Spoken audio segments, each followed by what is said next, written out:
everyone, sorry about that, just a bit of a hold up. Welcome to X-Ris Art. I'm Chrissy, thanks for joining me for my live stream, and today I'm going to be painting with pastels on Pastelmat. The art supplies that I'm using are pan pastels, pastel pencils,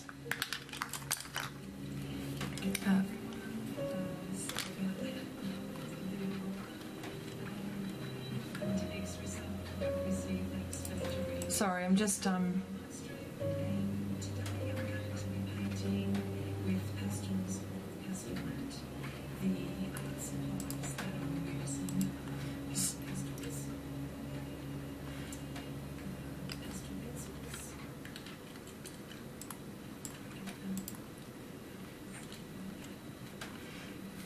Sorry about that. I'm just trying to organise myself here again. Sorry, I'll start again.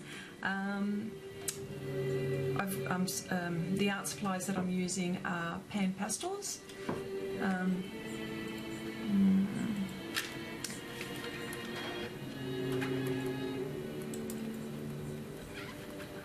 Yeah, just wanted to see if you can hear me. I'm not quite sure whether you can or not.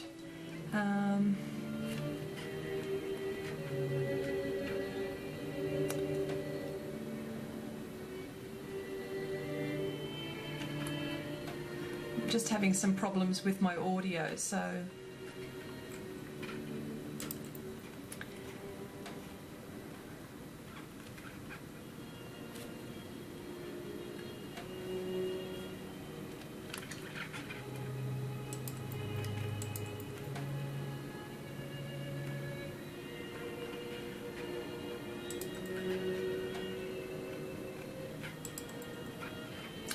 well, what I'll do is I'll begin. Again, I'll have another crack at it.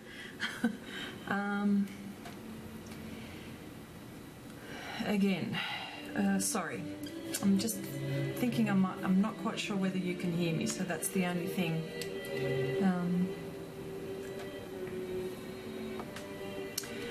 Okay, I'm using. Sorry, here we go. I'll start again, beg your pardon. Welcome to X-Ris Art. I'm Chrissy.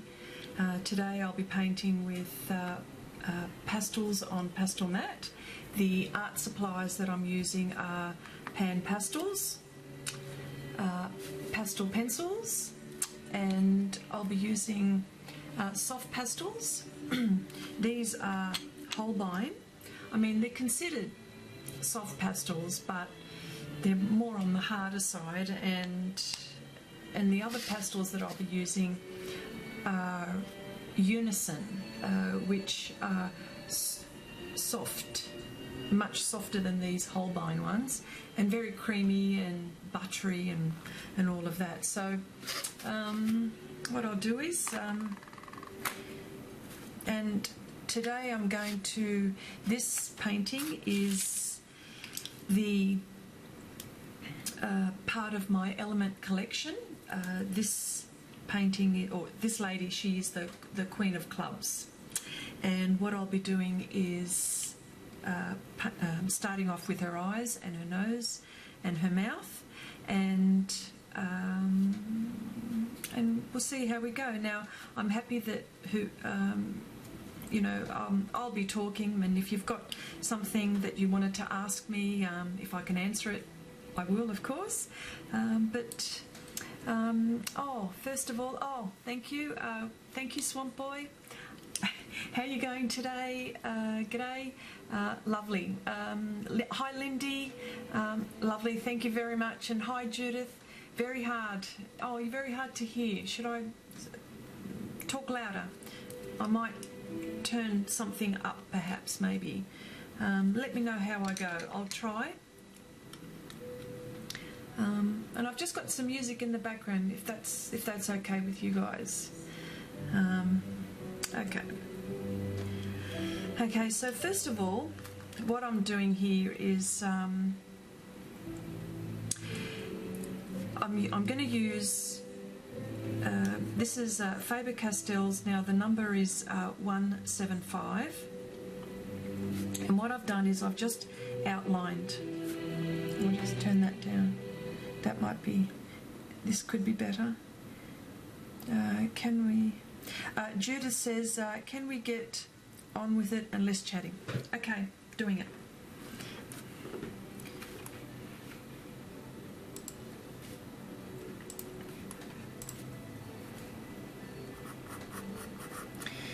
Okay, so I've just outlined it, but this is the Faber-Castell 175. And I'm doing this just to make sure that I've got my outline. The colours that I'm using for the whites of the eye, this is Carbothello, and it's 700, and it's a this is 700 Carbothello. So what I'll do is I'll start with the whites, and of course this is not white; it's a soft grey, really.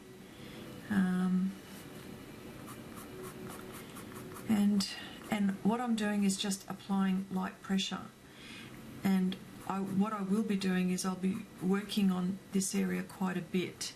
Oh, I better start recording too. Sorry.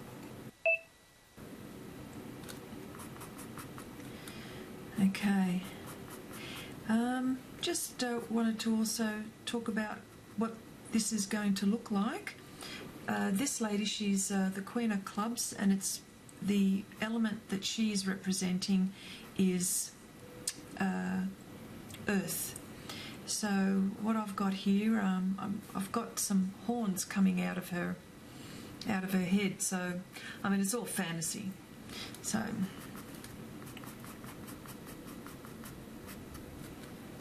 and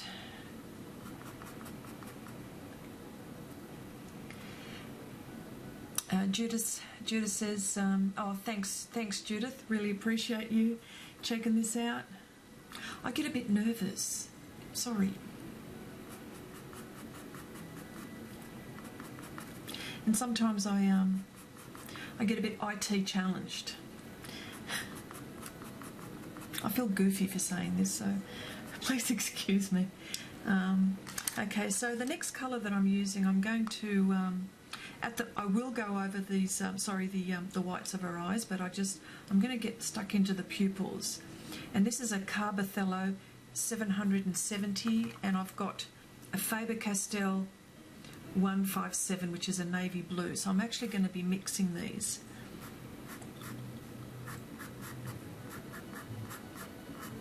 And what I try to do is try to nail the eyes as quickly as possible, because it just helps me with the flow of the face, and I feel like I'm on the right track.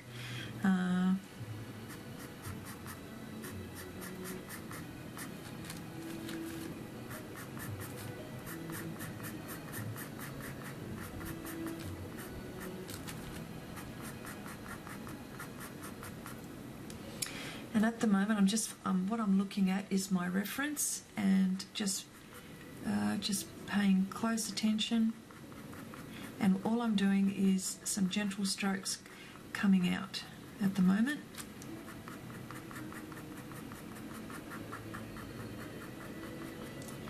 Just coming out,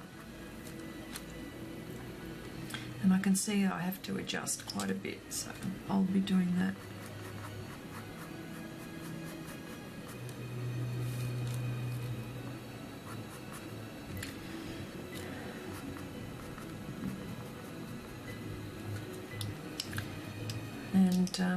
And I'm not quite sure if you can see, but this is more of a violet colour, a dark violet.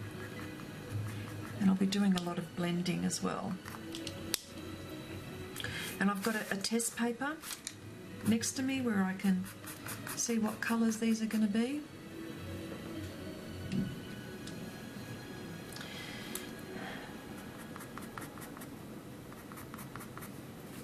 And this is a 704, and it's more of a warm grey. And I'm going to be doing just in the pupils there, doing quite a bit of work doing that. Now she's looking in this direction. She's looking to her right, so I've got to make sure that that's how she's... Well, I'm going to try anyway.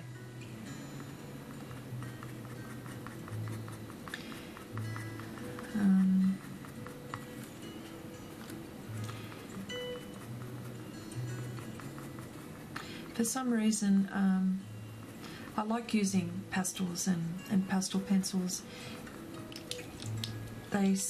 What I find is that the colour lays down very quickly, and I can, and it's something that's not going to take me forever to do. And this is probably one of the reasons why I like pastels. I mean, as opposed to colour pencils, and I love colour pencils, but it just takes me a very long time. You know, like the eyes would have taken me a long time with the colour pencil. Although I've bought a product. I'd like you to see the. Lindy says, where do you get your reference faces? And Lindy also says, can we see the reference pic, please? I'd love to show you the reference pic. The reference photos that I usually go online to royalty-free sites, and this particular portrait is from Depositphotos. And the reason why, I mean, you pay for it, you pay a subscription, and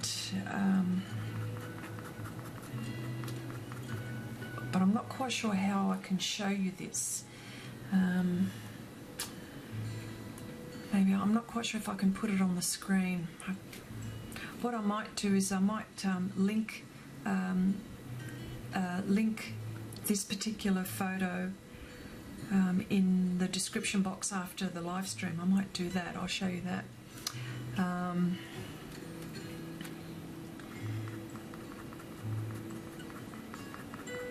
Yeah, so I'm very conscious of the reference photos that I choose, that because I just don't want any problems coming back, you know what I mean. And I also use graphic stock for reference photos. That's also a subscription. Where else do I get my photos from? Pixabay, and that's free. That's a free site. I also go looking in there.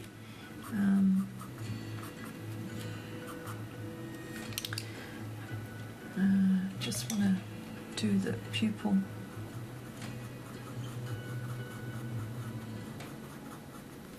And what I do is it's never really the exact, even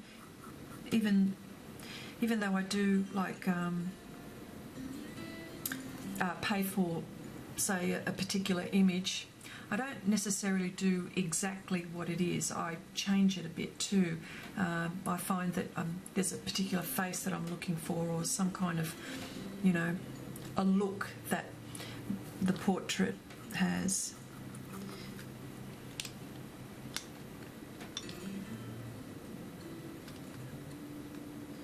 Using some soft greys here. And you're not going to believe it, the sharpener that I'm using is just a simple $2.50 from an art shop. I've gone nuts with sharpeners. I try all sorts. I've got the Faber-Castell one.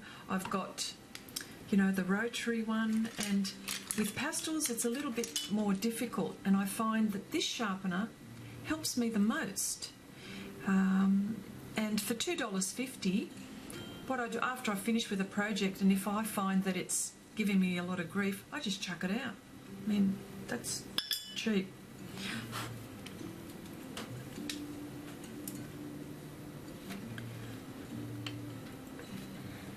Okay.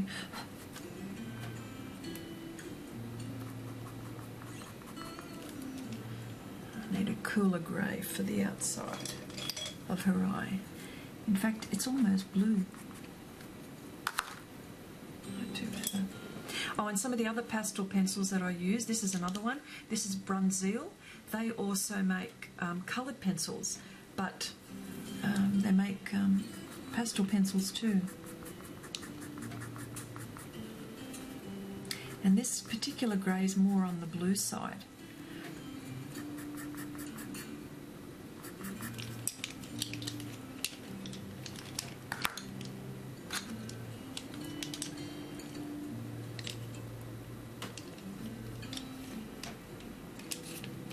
Sorry, just trying to sort out. Yeah. In fact, this area is quite dark here on the side.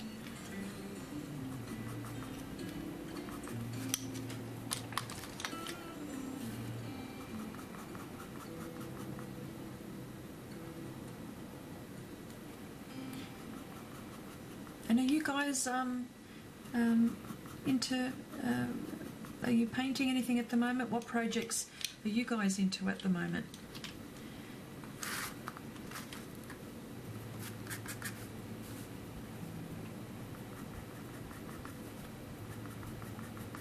And see, sometimes I use a blade. Sorry, I'm digressing here, but sometimes I use a blade so I try all sorts of things.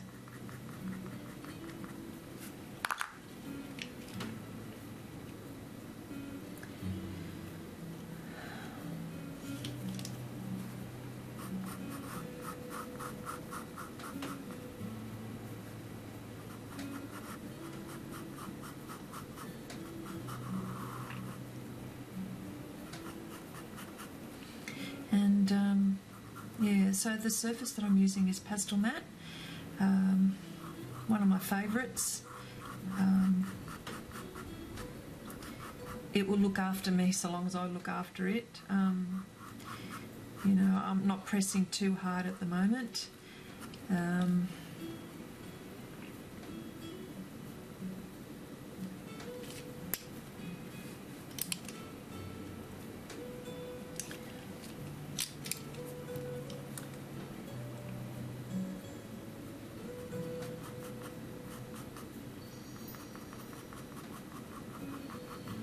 And I'm going to put endless layers.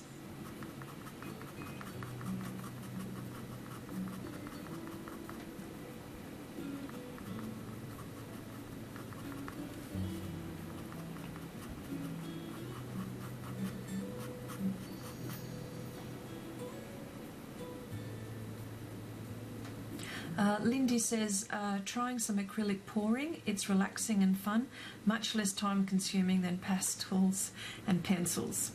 I've tried acrylic pouring. Is this with the pouring medium? The pouring medium? I had a blast with that, if that's the one.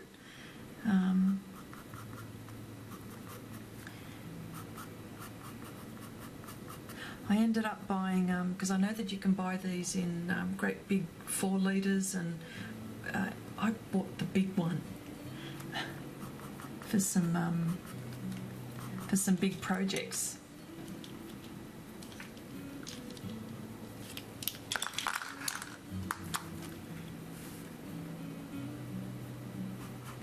And yes, much faster than pastels and pencils.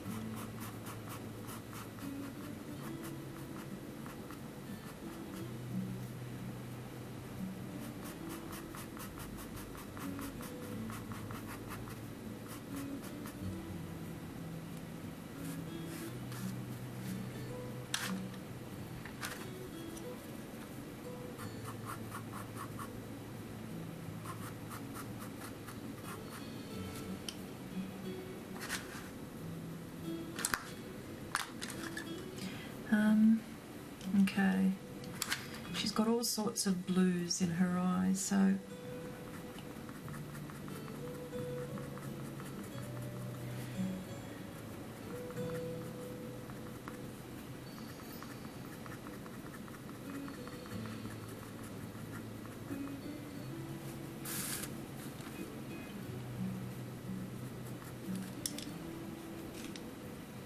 and yeah, this is one of my favourites. which I use quite a lot, this Faber-Castell 175. It's more like a burnt umber, and I've actually went and bought a whole heap of these because I'm going to go through them quite quickly. You know, they're great to outline, and I suppose with portraits they're fantastic if you're doing animals as well. You know, the darks, because the only black I'm going to use was the black that was in the eye there, just the pupil there. That's about the only time I'm going to use the black.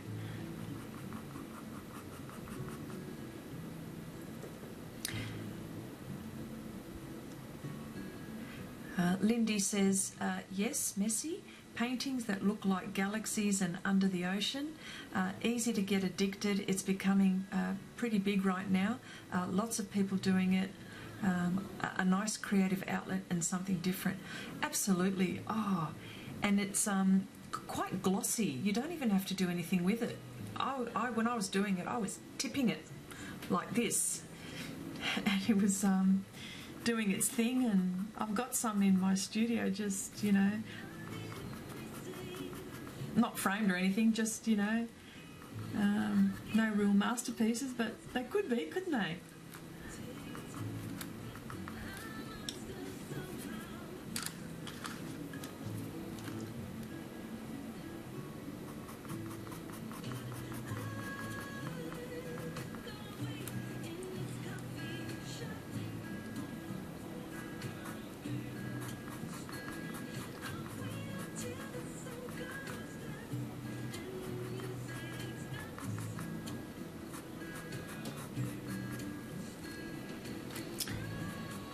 I need her to be looking to her right, so I think I've, yeah.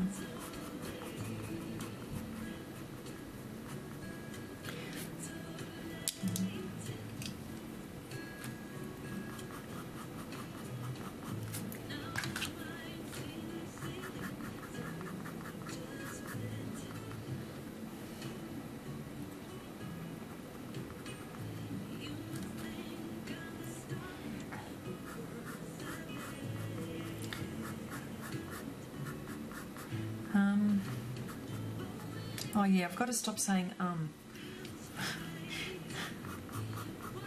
I get pulled up all the time because of it, so I do apologise.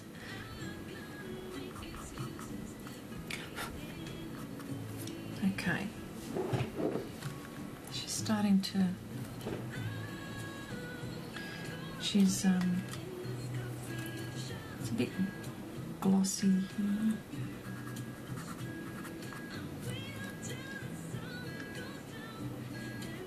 It's a bit...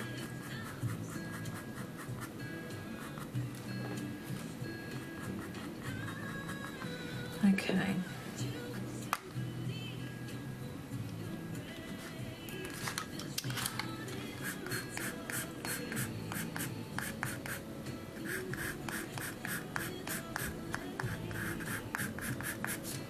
Hope everybody's weekend is going okay.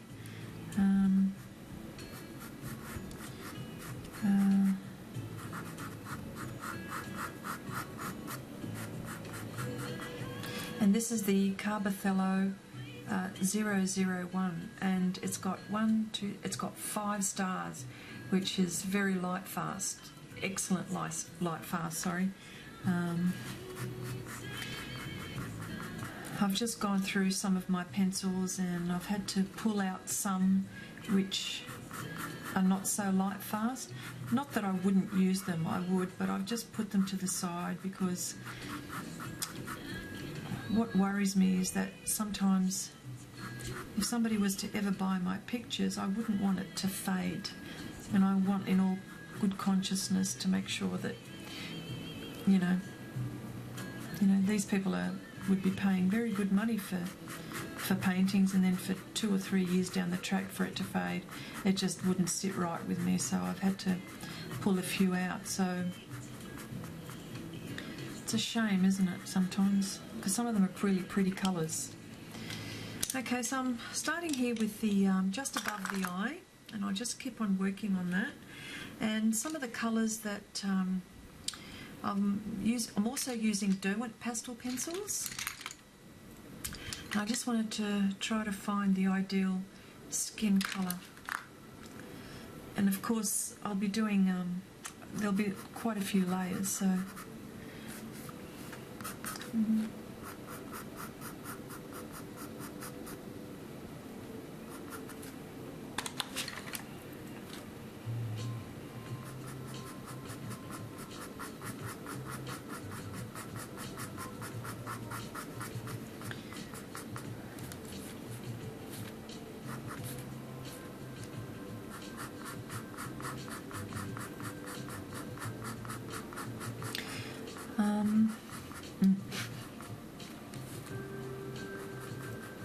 I know I've got a long way to go with doing portraits and things like that.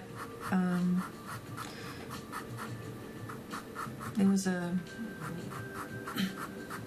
when I got back into art some years ago, I really wanted to get into doing portraits, but I was so nervous about doing them that I used to draw faces with the eyes closed. And I thought to myself, I'm not going to get anywhere if I keep on doing things like this. So I thought, you know what, I'm just going to have to keep on practicing. And I know, but with each painting that I do, or with each, I get better and better. It's just that it's quite satisfying when I see that something's coming together and I'm thinking, yes, I'll know not to do that in my next painting. So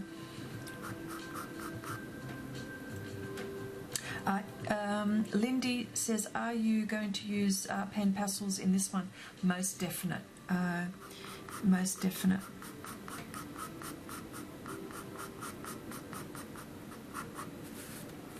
And her eyes are nice and smoky, actually. Yeah. And see, well, the reason why I'm doing just the eyes and the nose and the mouth is just so I can get those little fine details, and then I'll start using the pan pastels and the soft pastels too.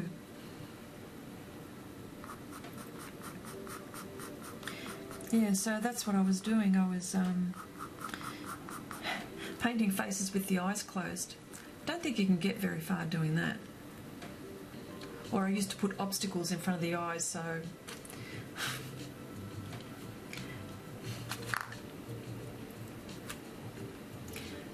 what can I say? Thought I have to get over that in a hurry.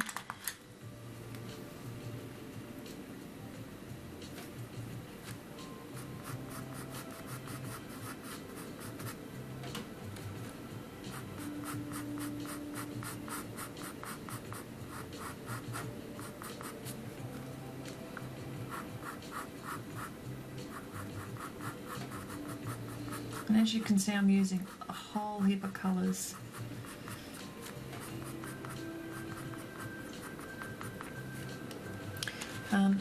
This is one of the best colours that you could use in the whites of the eyes.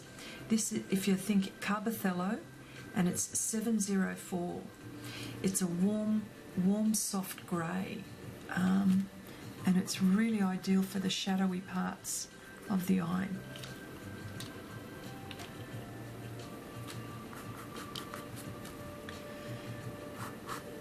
I was even thinking of live streaming tomorrow night, just so you can see how I do this in real time.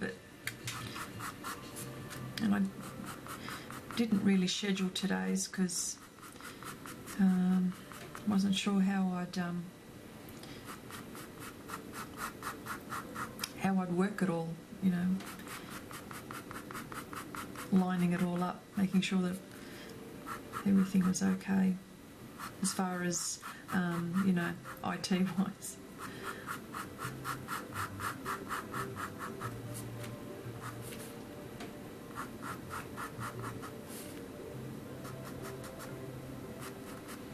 Okay, I'm happy with that at the moment.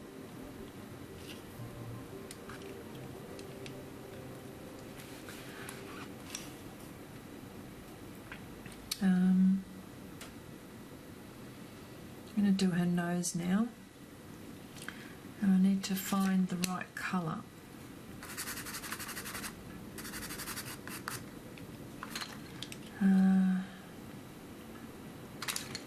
Need to find, it's too dark, it's too dark.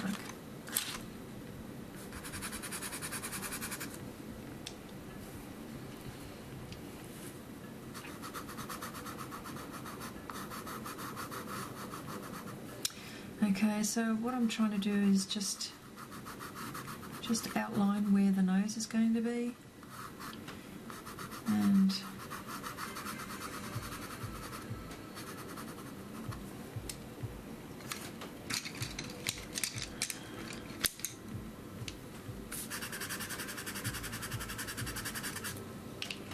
actually I'm not quite sure if I like that colour, and I'm using a Kneadable eraser, so a must have, and I'm not putting a great deal of pressure, and I've also got a gum eraser.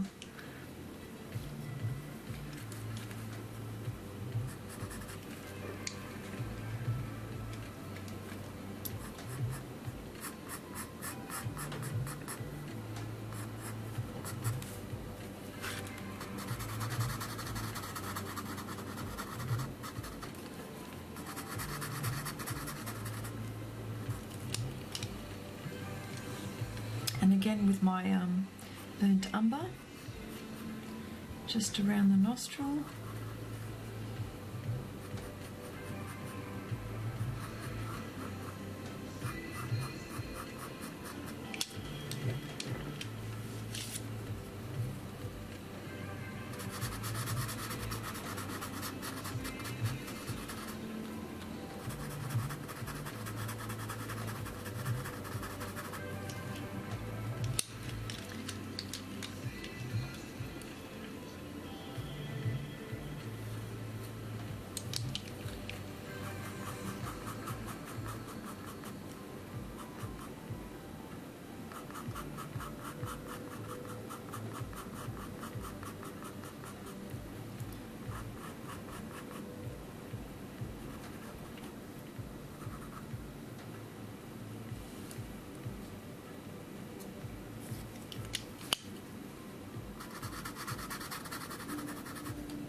And the nose sort of, okay.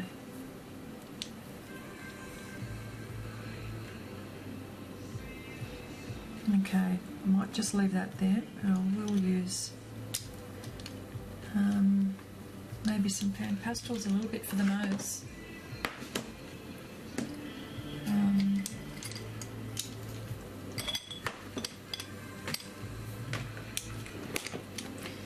And these are the soft tools that I've got here. So, and I've also got ones that I've reused and I've washed. So I do that as well.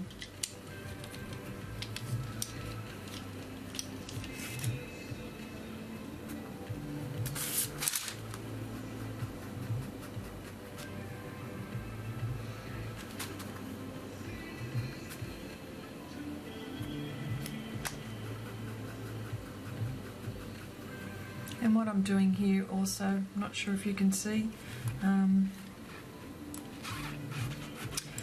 using just a bit of paper on the side if I'm to get the colour that I want.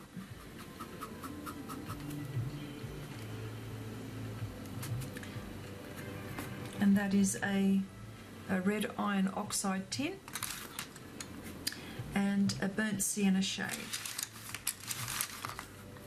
And I'm mixing them.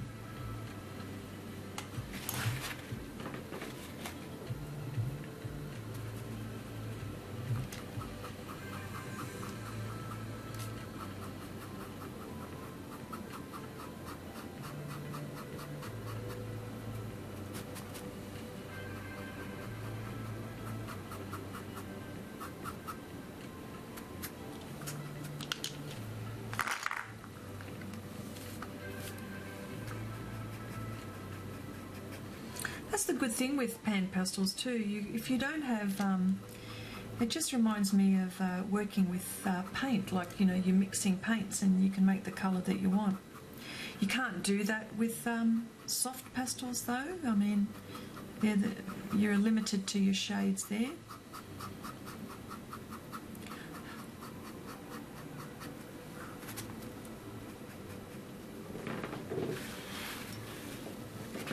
I'm just getting a paper towel so I can wipe sometimes.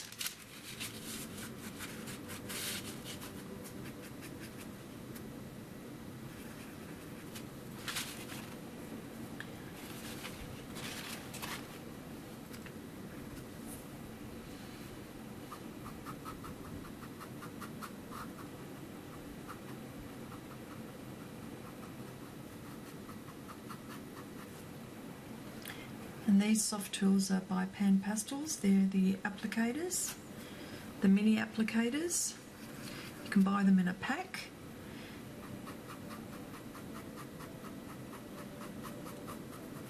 The beauty here is that you can, like I've put down the pencils and I can still blend with those, which is really cool.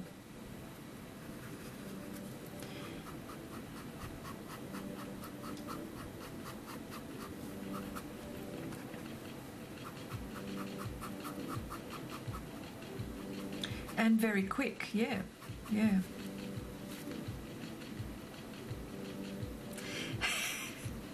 That's all right, Lindy.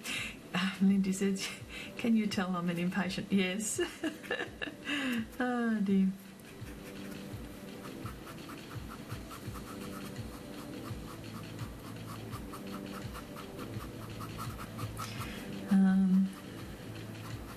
What happens quite a bit, I suppose, with me, I can sit and mull over and keep on going until I get something right. So, but I understand about impatient.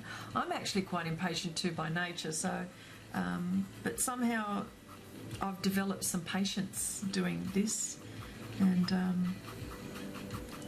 yeah.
Always trying to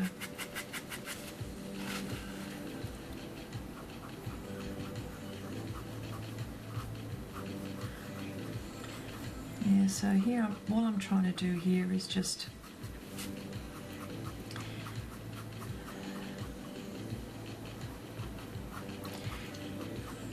establish where all my tones are at the moment, and I just need to get this right around the nose area.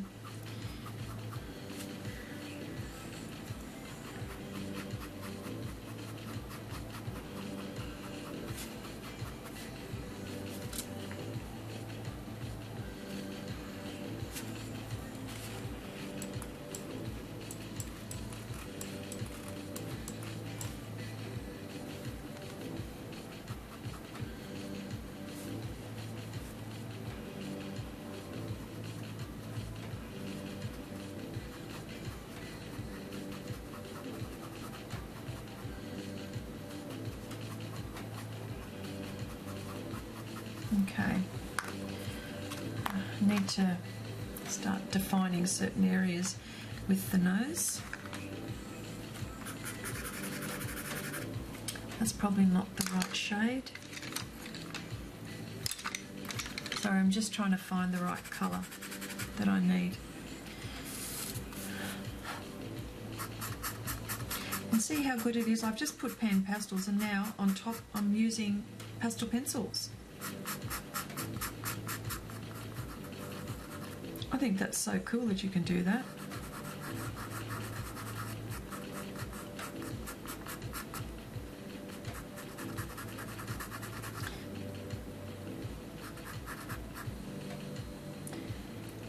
Lindy says, I always think noses are the most difficult parts of a portrait. So right. I'm just going to go through this over and over again until I get it right.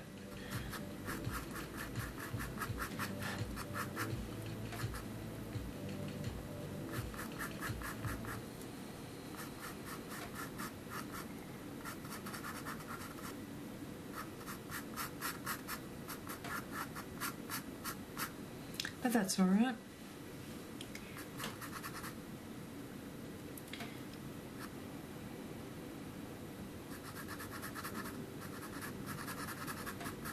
I sometimes have problems with the lips.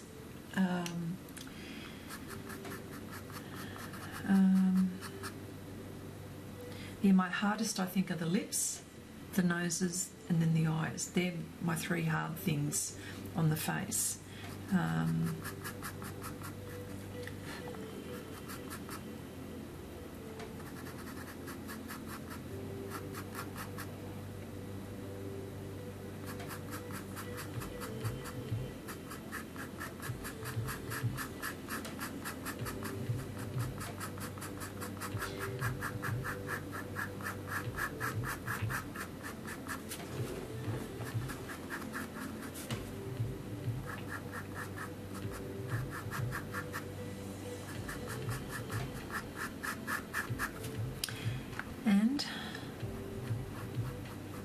And I can blend with the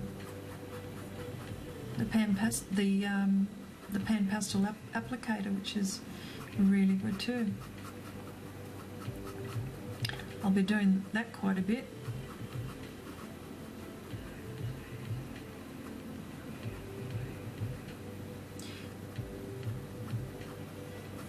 Good thing with pan pastels, or not even pan pastels, but soft pastels, pastel pencils, it's so easy to rub out, it's so forgiving. So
I was going to talk about how I got into art back in again after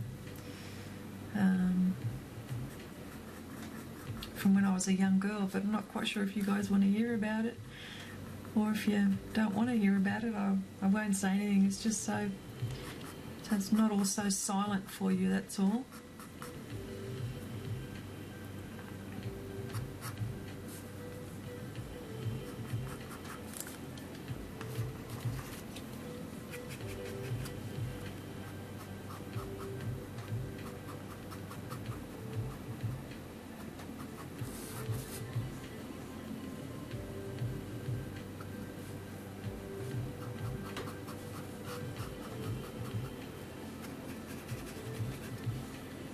Oh, where do I go?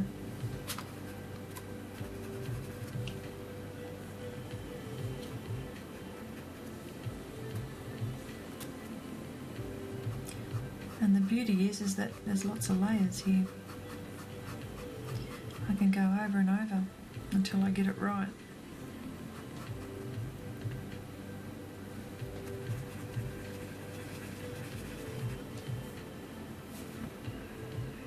Oh, okay. Well, chat away. Lindy says chat away. Okay. Because what I'm trying to get to is that nobody can tell you that you can't do anything. This is what I'm trying to get to the bottom of it. When I was a young girl in school, a young girl and in high school, I used to love art and I used to paint, and that's how I started. I started with oils, and I did some major works in high school, and I did really, really well, and really enjoyed it too. But then,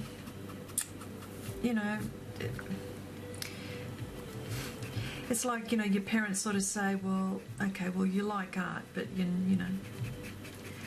well, is that going to be your job? And I'm thinking, well, and, at that age, you don't know whether you're all that good or, 15, 16, 17. I think you barely know who you are. So I'm actually, so then, like I got married and, had kids, family and all of that, and all of that just went by the wayside, and I thought, oh. And one day, I've got quite a few children, 4 children, and my number 3 child, he's quite the artist himself, actually. But when he was a little boy, he what he used to do, he used to freeze frame the thanks, Lindy. What he would do is he'd freeze frame the television and start drawing. And it was SpongeBob, actually, and he started drawing, and then I looked at it and I thought, oh, my goodness, he can draw. And I thought, oh.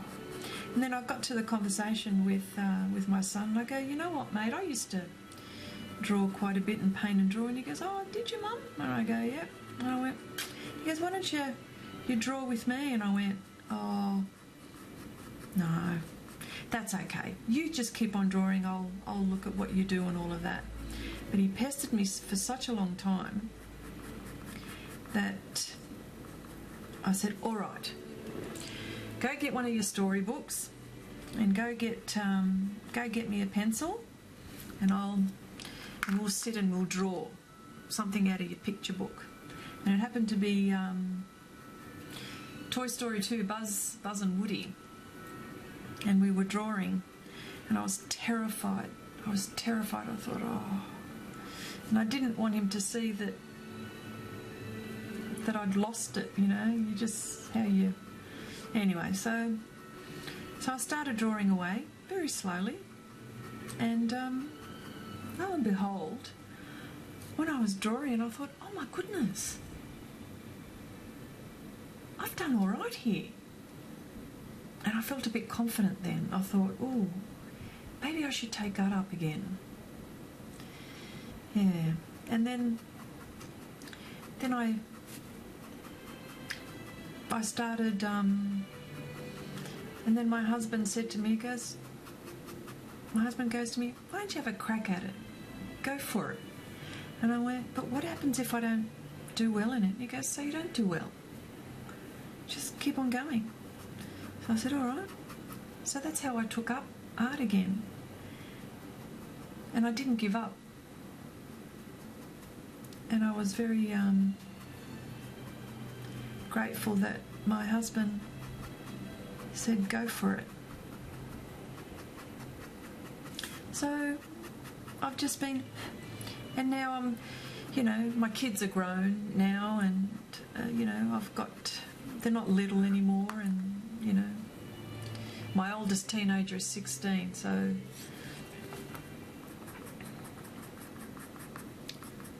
and so I've got time now to get into it and take my time. And if I make a mistake, I make a mistake. I've learnt from my mistake, and I just keep at it. And sure, you're going to get people that think, what the hell is that, you know? But you know what? That doesn't worry me. I'll just keep on practicing, and the thing is, I enjoy doing it. I love doing it. And I think if you don't enjoy doing a hobby, like if you've stopped loving doing a hobby, then there's no point doing it.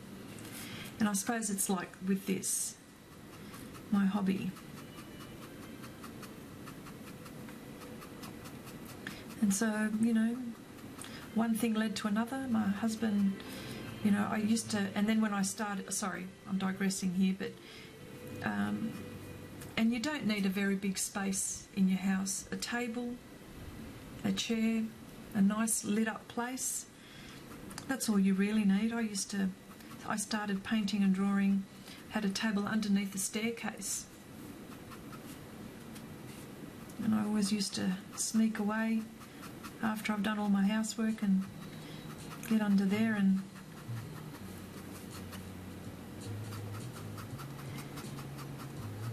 just do a whole heap of drawing and painting. So then I started to overtake the lounge room, and my husband then decides to goes, I think we need to make you a room. So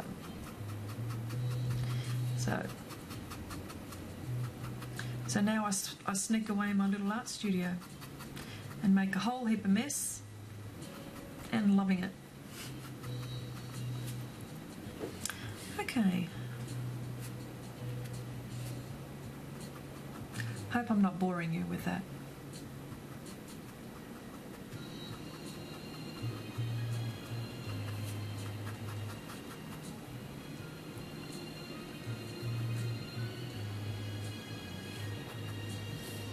Okay.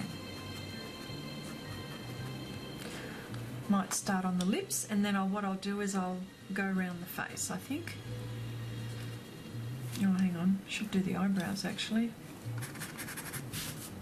And the eyebrows, I'm using 280.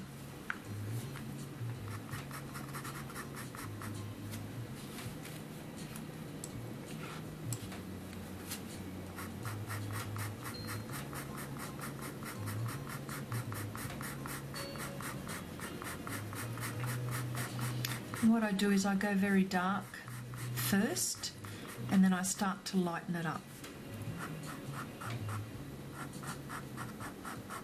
And I'm just going in the direction of how the brow is going and the hair, or the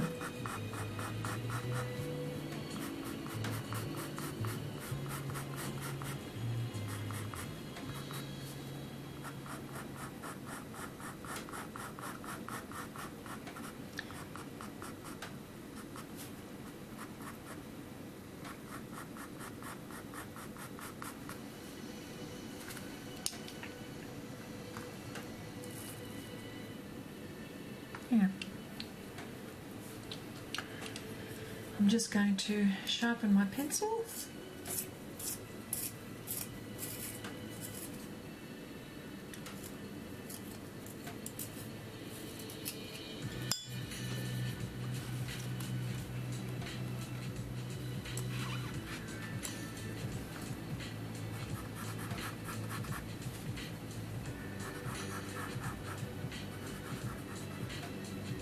And now the mouth, all I'm going to do here is just outline it with something dark, because I'm actually going to go over it with other colours.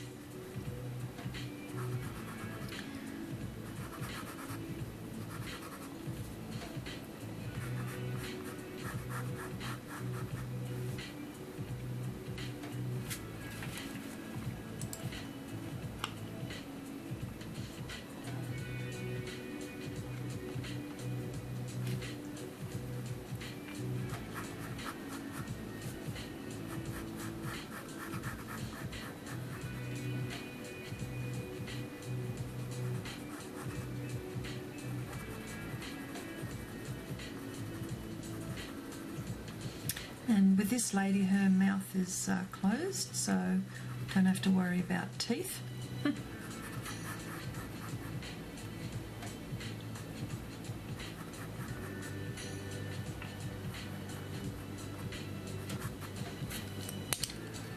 And I'm going to use various colours for this.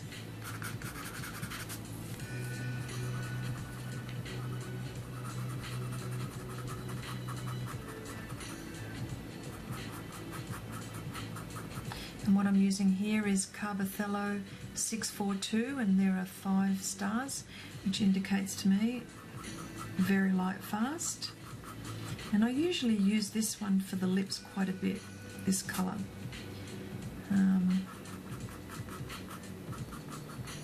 It's more like a salmony pink.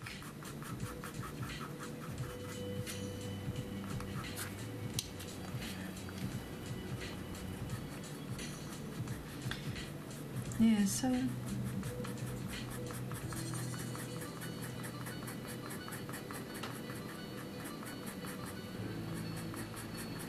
and I'm just applying just light pressure at the moment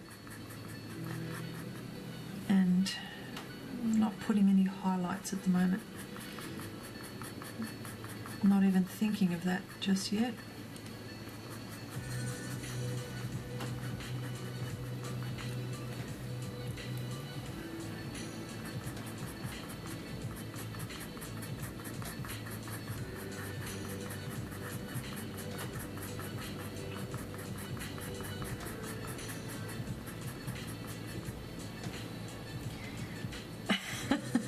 Yep, no teeth. Lindy, no teeth. Yay, exactly, yay. Because that's another thing too, like they're not white either, are they?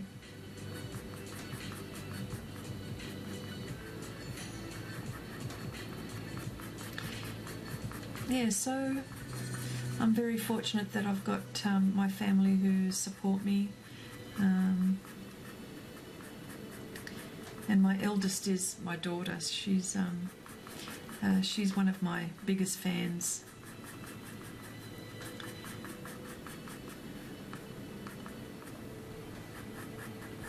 And I have, well, I've got a daughter and 3 sons. 2 of them play musical instruments. One likes to draw. And my daughter's an excellent cook. So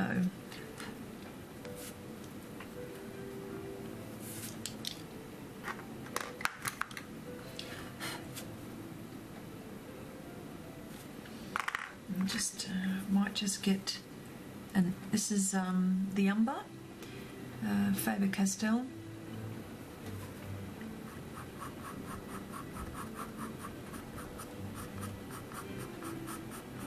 Faber-Castell's 175, sorry.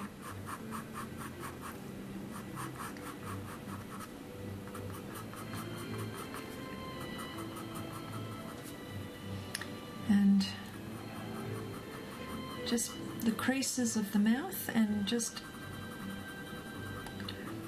I'll be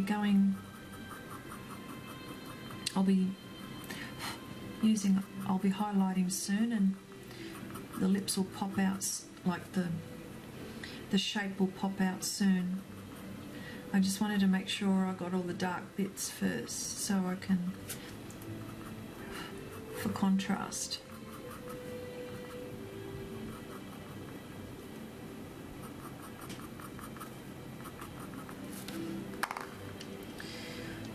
Okay, and this is by Derwent. This is Saffron. Good light fastness with this one. So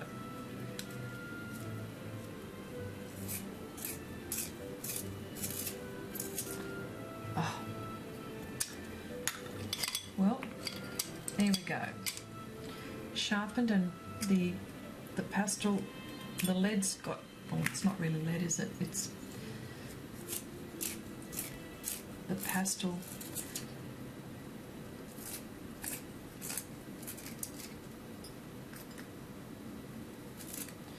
Sorry, just sharpening.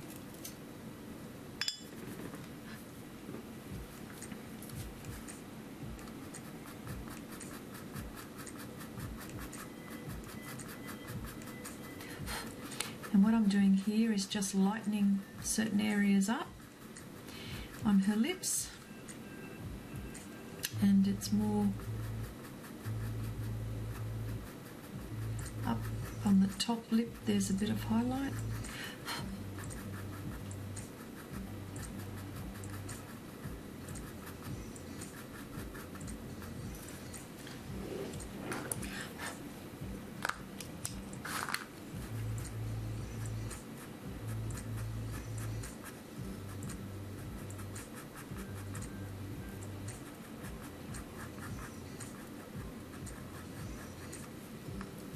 Okay.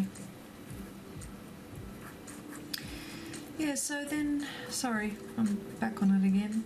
So then I started oil painting when I got back into art again. And I thought, oh, I thought I'd lost that too, you know, but I just didn't, which I was actually quite pleased about.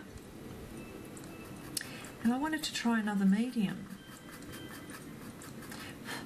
And I was looking on YouTube on some people, how they were using pastels, and I hadn't used pastels before, and I thought, let me give that a well. Actually, sorry, I had coloured pencil. I tried coloured pencil again, and I did some really nice pieces as well. And I thought, but then I saw pastels, and I thought, must try that. And I thought, and I wasn't sure how I'd go with those, but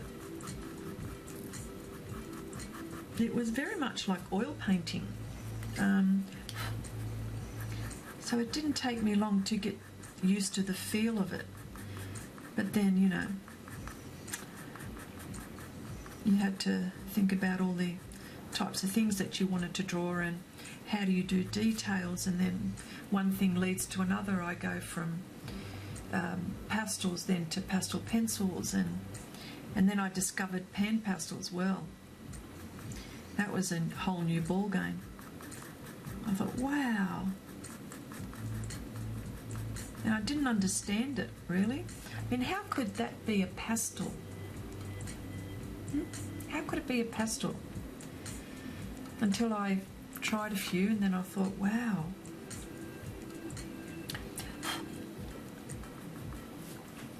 Okay.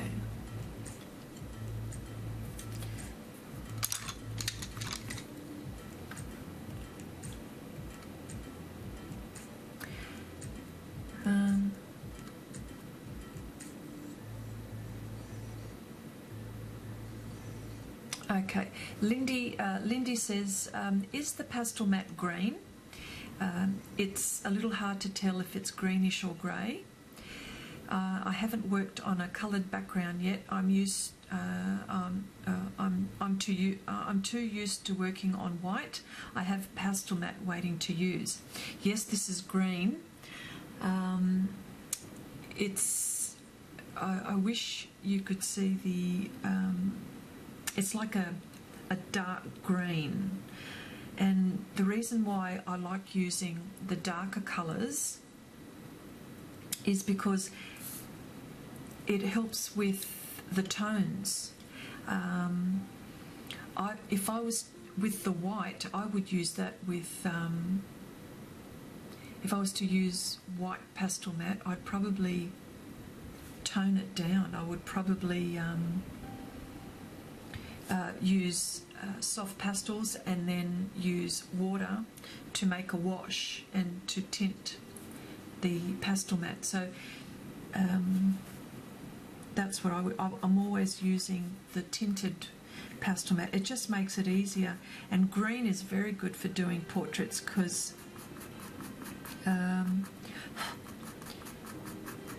it just helps me get the right colours with the skin tones. I mean, they're opposites, isn't it? The skin colour and the...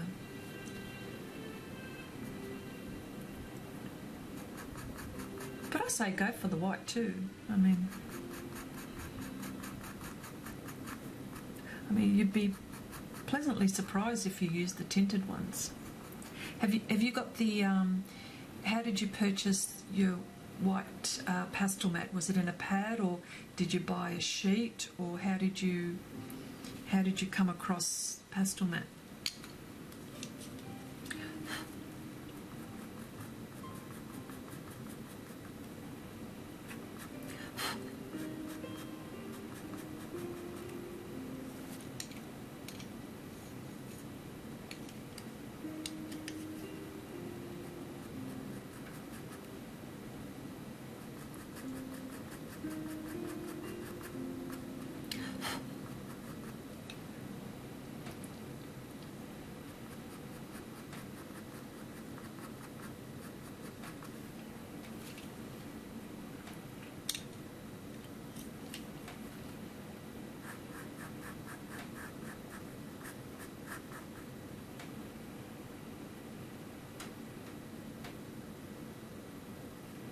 Yeah.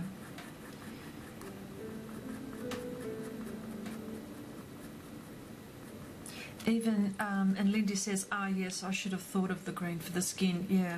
And I also use, like there's a dark blue. I also use that. Yeah.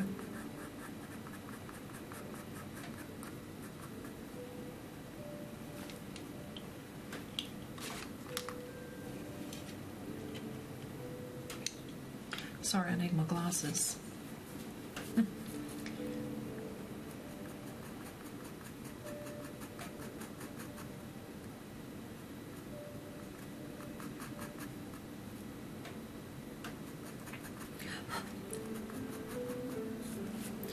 What I might do is I might just leave the lips there for a bit, and I might start using the pan pastels around the face.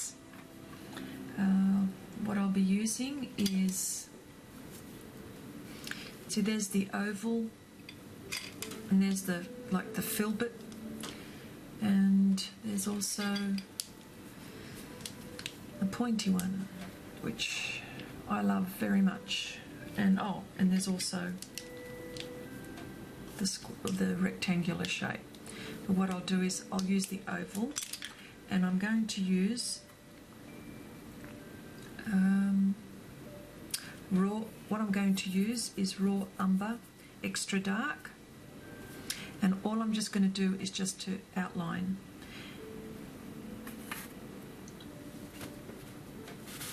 the side of the face.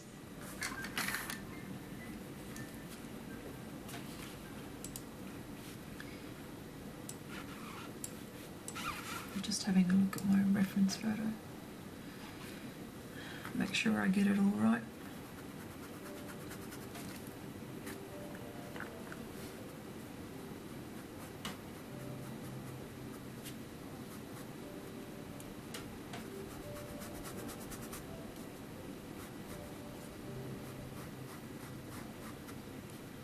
This is one of my favourite parts.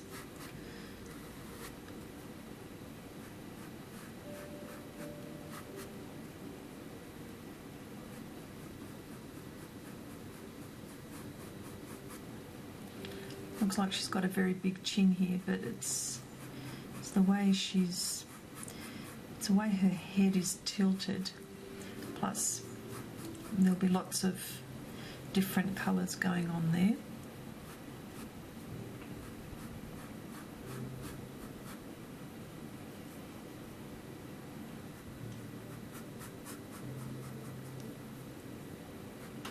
And I'll also be using burnt sienna extra dark. Sorry. And I'm just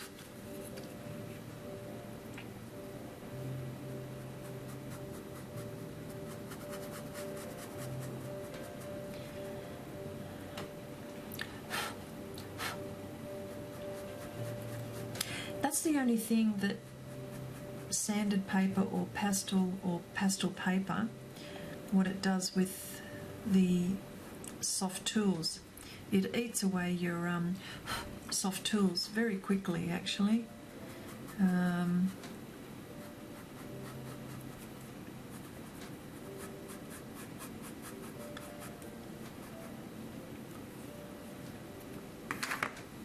some of these applicators I managed to salvage, but some I can't. So what I do, I just flick it the other way and I use it there.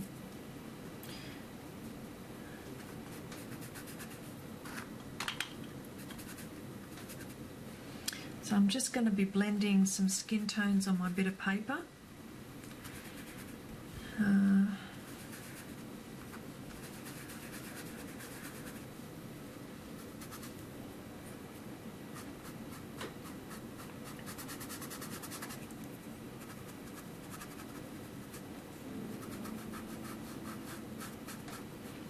And I'll be going it over and over.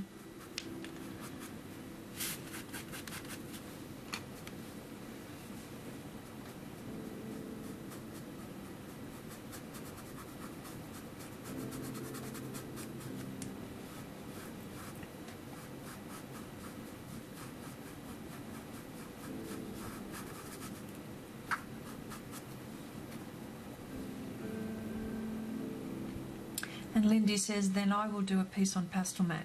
I say, go for it. And you know what? Maybe tag me and send me an email, and I'd love to see what you do.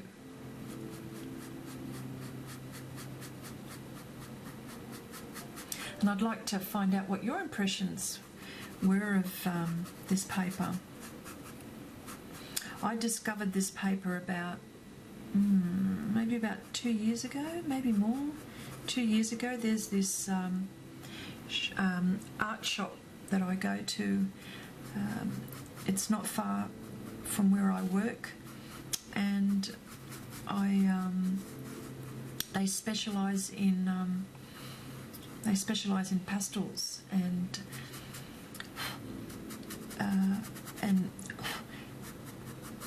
pastel papers and all that sort of thing. So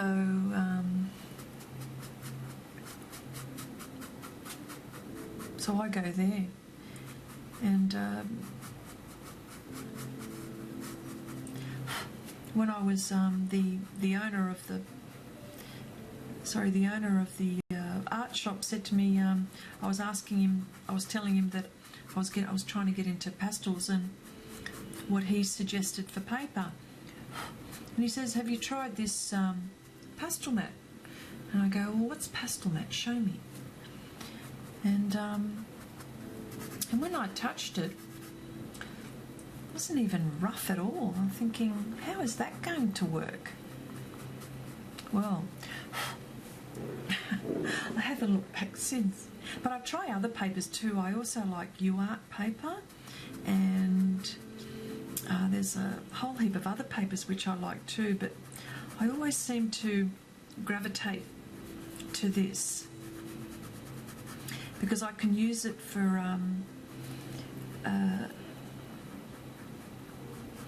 like for coloured pencil, and I could also use it for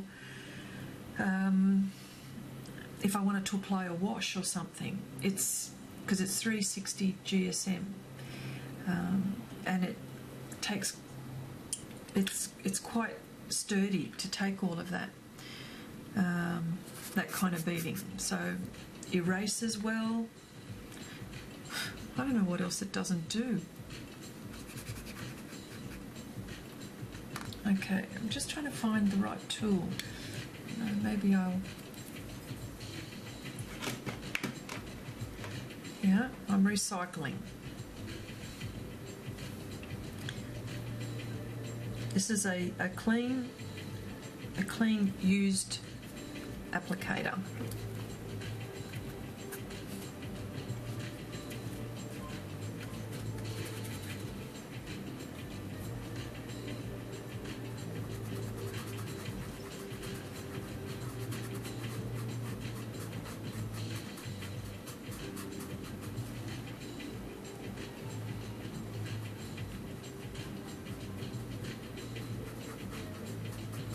This is where I start to figure out where all my lights are and where all my darks are, and I will go over this many times to get it right.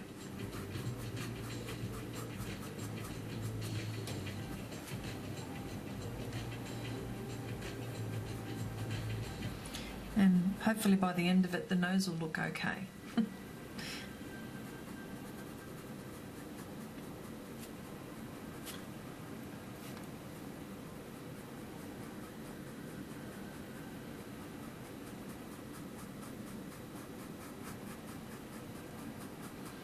So, and yeah, so what I'm doing here as well, like this lady, she's the Queen of Clubs. I'm actually painting. I'm actually going to create a deck of cards. So I've done the King of Hearts, the Queen of Hearts, the Jack of Hearts. Well, I've done all the hearts, and I've done all the diamonds. So now I'm up to the clubs, and I'm leaving, and of course, and I'm leaving the spades till last. And so the feel of the clubs is they're more earth. So that's why I'm going to try to introduce some animals with this particular group of people. So that's what I'm going to do, a deck of cards. And I thought, because I wanted to do a whole heap of portraits, but I wanted to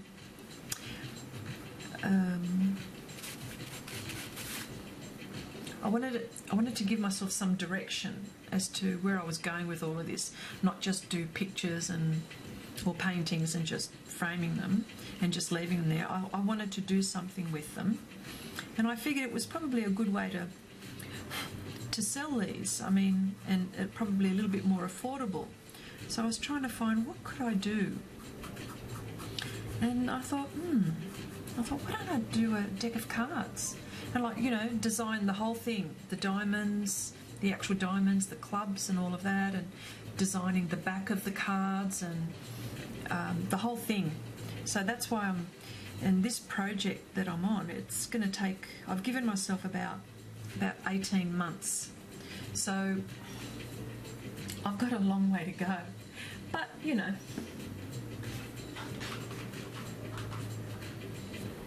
I've got a long way to go, but that's okay. But in between all of that, just so I don't burn out, I'm going to try. I'll try different things. I might even do an oil painting, because you guys haven't seen me do that. All you've seen me do is just pastels. So just to break it all up.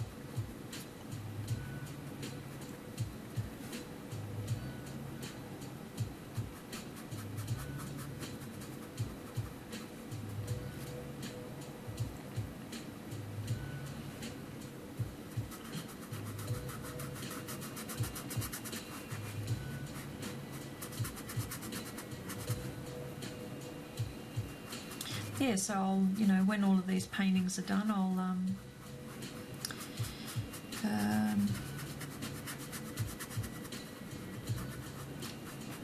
I'll take them to a place where they specialise in doing that sort of thing.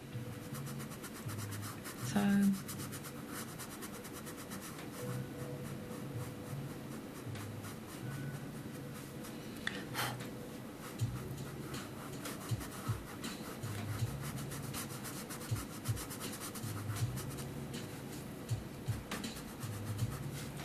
she's looking kind of creepy here, isn't she? They all do. They all look a bit creepy to begin with, and then they sort of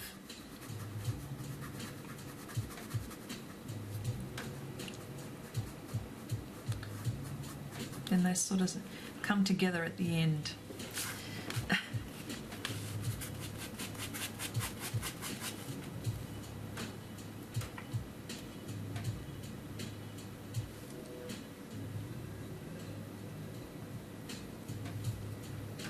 I need a warmer colour.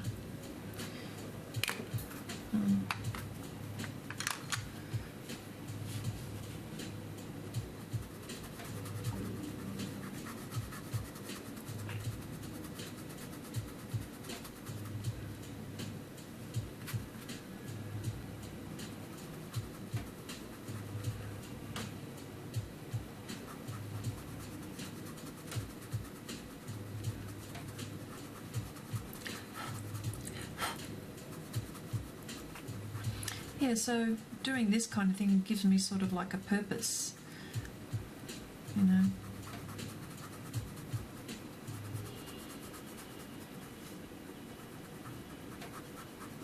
Oh.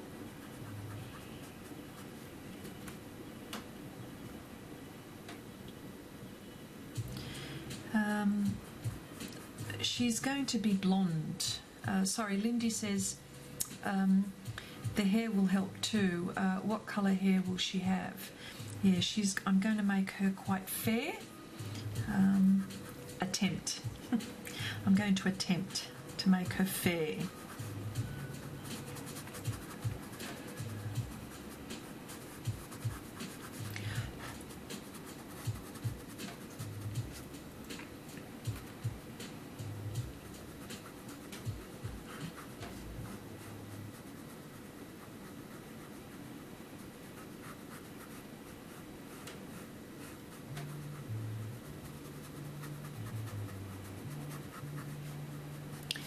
Okay. Excuse me, I've got a squeaky chair. Okay.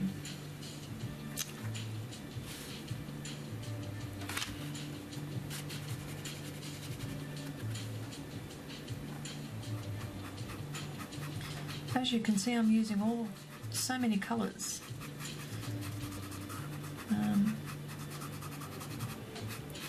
And so many layers too. This bit here is dark.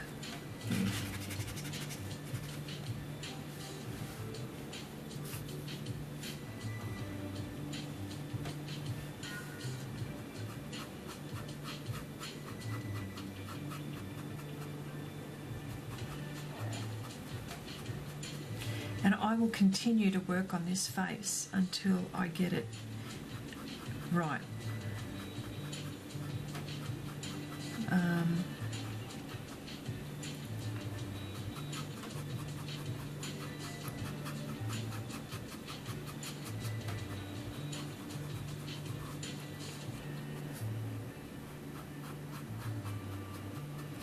Yeah, so this is my intentions, or what I'm doing with these pictures,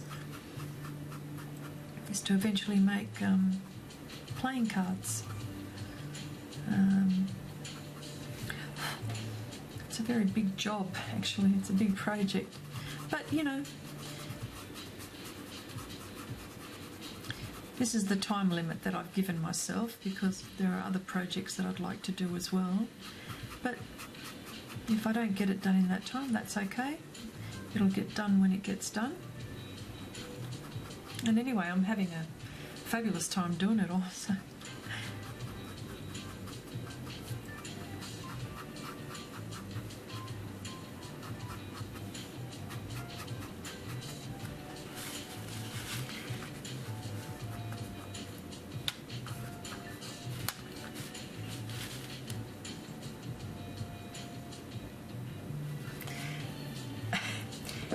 Lindy says, isn't that funny? I was imagining Redhead, but having a private bet with myself that she would end up a rich brown. I guess not. Laughing out loud. Yeah, she's sort of like a dark blonde, but you know, there are blonde bits. So.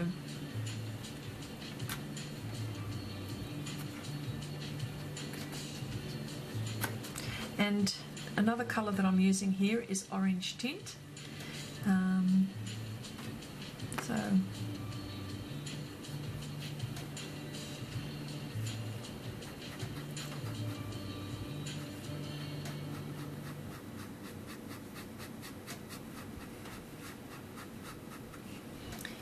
if you notice on our faces, we've got so many colours. It's not really one particular colour, is it?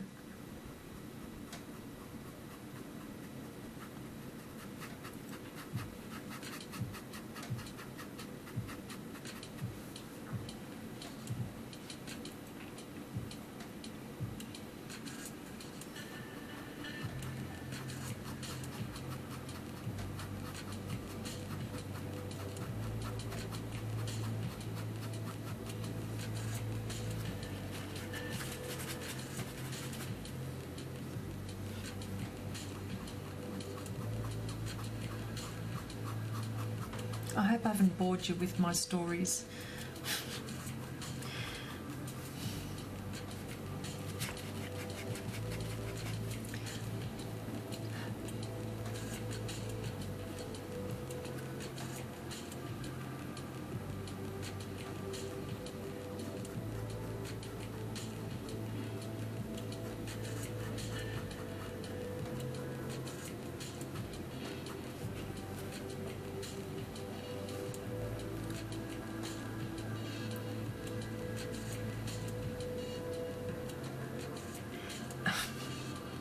Lindy says that's what comes of not seeing the reference photo or the reference photo of or seeing inside your mind, Chrissy. Yeah, I'll have to do that next time. What I might do is next time I'll put a little picture of the face that I'm in the might actually do that tomorrow. If I'm live streaming, I'll put it in the in the side, and you can see what I'm trying to do.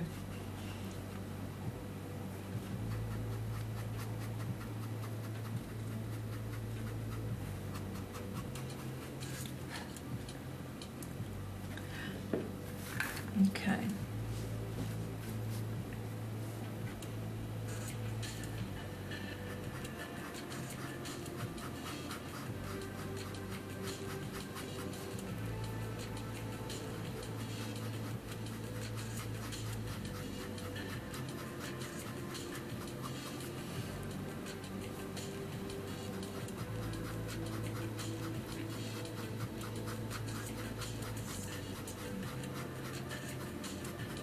I'm just applying light pressure because I want to take care of the tooth as well. I don't need to press very hard. But there will come a time when I won't be able to put any more layers. So I've just tried to be careful of how I put my colour down.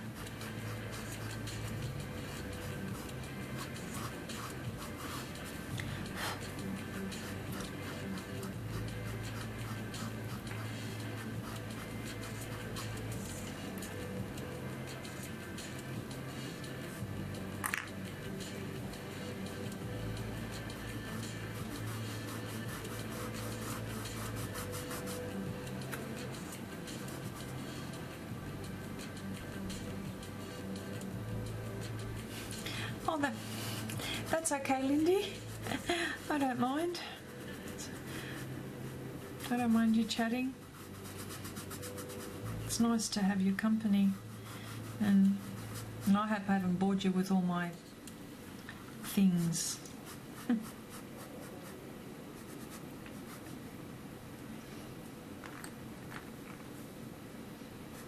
Oh, she's looking like a vampire at the moment.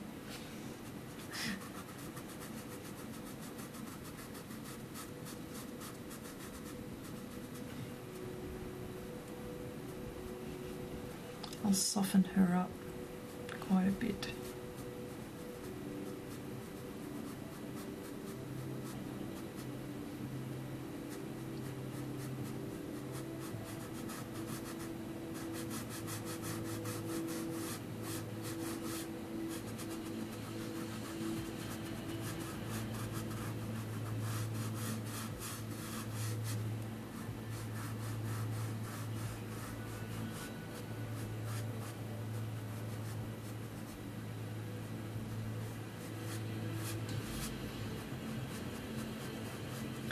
See, now I noticed that her lips need quite a bit of work after putting down all this colour around her face.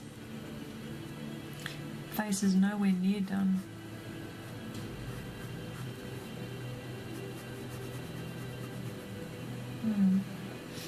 Okay.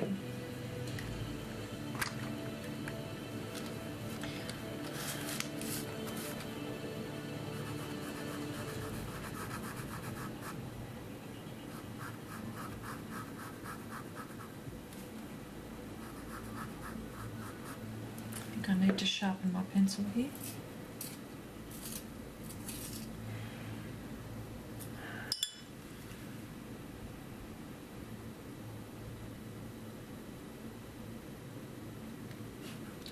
Lindy says, it's actually been nice to hear your stories. I'm jealous you have a daughter who is a good cook. You can leave the cooking to her and go paint. Yes, yes, I agree. But she's married now, so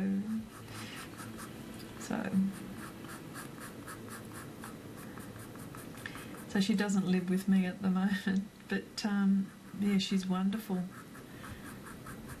Wonderful cook. She loves baking.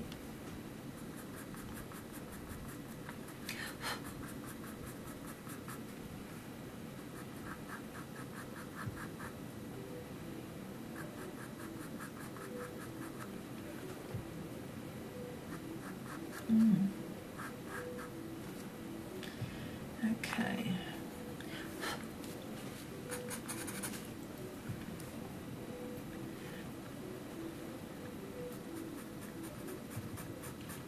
This is where I've applied a darker colour, and I can go now and just blend and lighten as I go.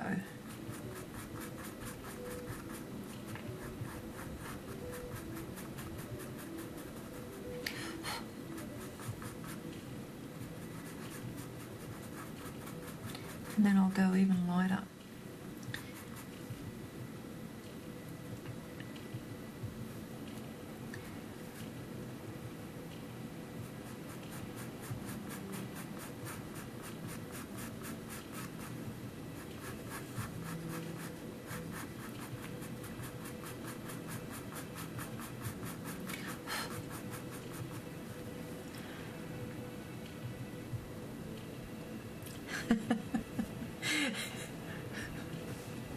My husband can cook too, so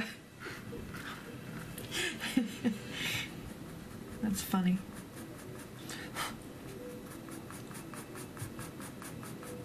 I actually tell my sons to do that. Go, look, I'm busy now. I've got stuff in the fridge. Go make yourself something. I do that to my boys. It's not very nice, is it? Although they're happy to do it, so. But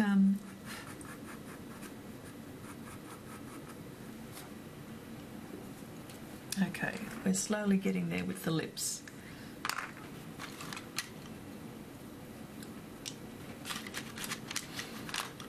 I'm just sharpening my burnt umber.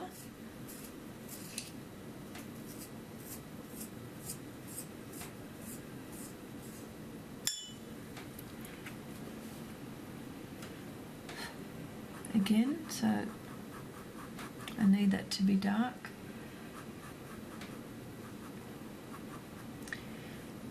And Lindy, thank you for your company. I do appreciate you popping by, I really do.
Yeah, and that's another thing. Yeah, I also, when I was getting into colour pencils, I actually did a little colour pencil workshop because I just wanted to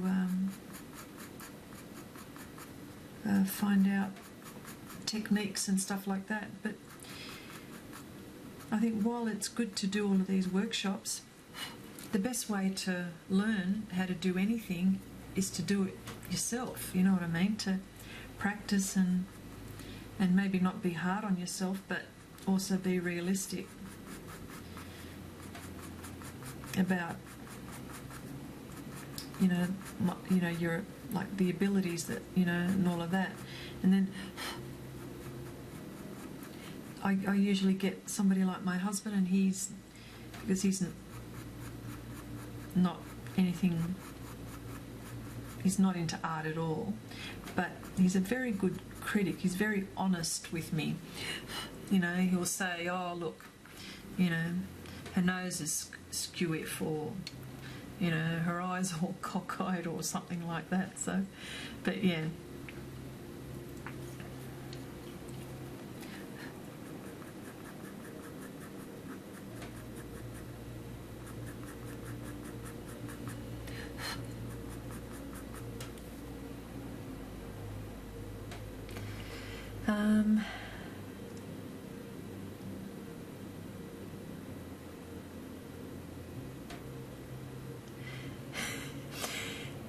Yes, Lindy, you are correct. And I do. They actually do quite a few chores. My boys do quite a few chores around the house. And yes, their wives will thank me.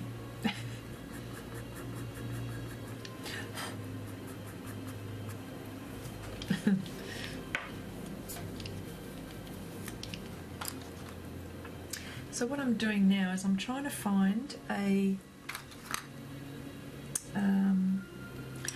grey to highlight certain parts of her lips.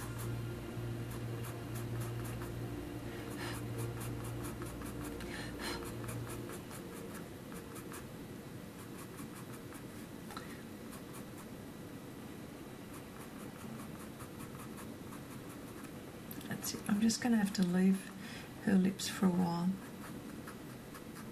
It's going to annoy me, I know, but I need to start doing things around her eyebrows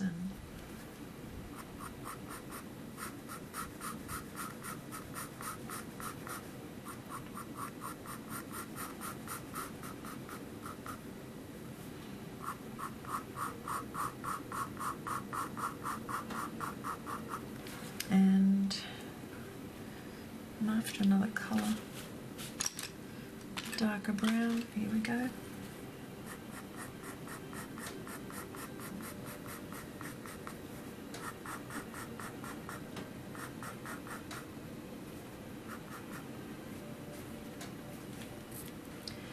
I have to fix this area here.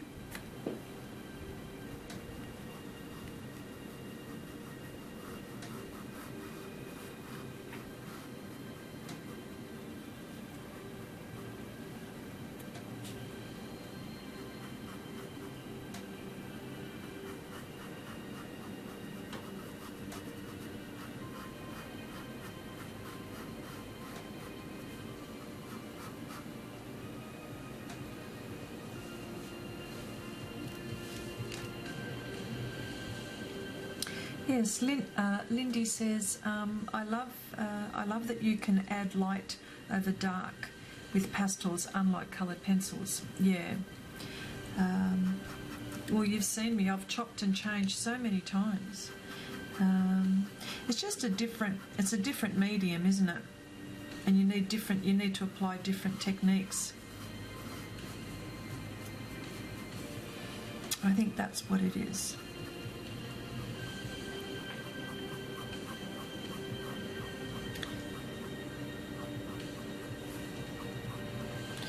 Just going a bit careful in here now.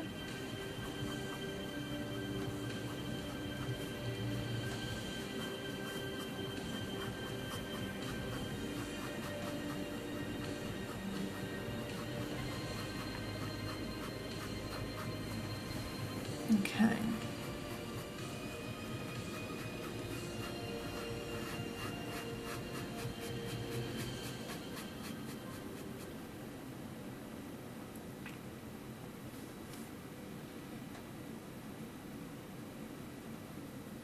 And now I'll start to adjust her nose.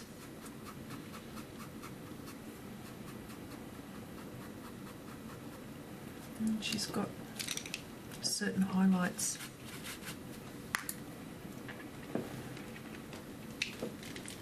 Excuse me for a bit, I'll just get...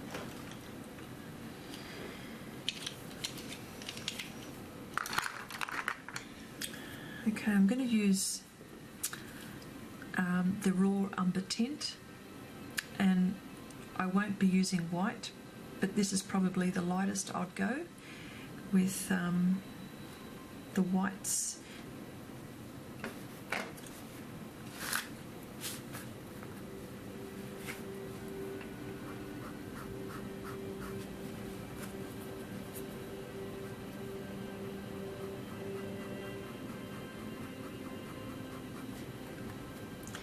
Things will start to take shape when I start doing this, a little bit more anyway. And as you can see, I've used so much of it. I have to get another one. I've had this from the first. I've had this for a couple of years, and I'm thinking, how good is this?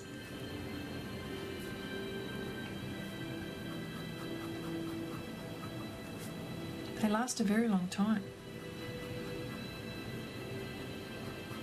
and I've been using them and using them and using them. So all I'm doing now is I'm just finding all the bits where the light is, where all the highlights, and then I'm going to blend.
Yeah.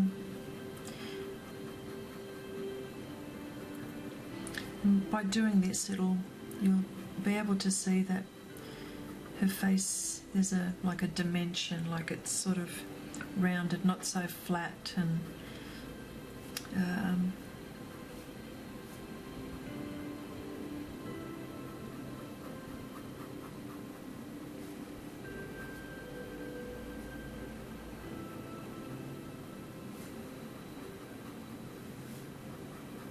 yeah.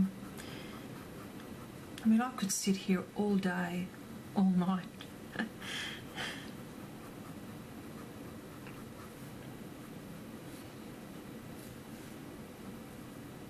And I can sit and talk about art all day, all night.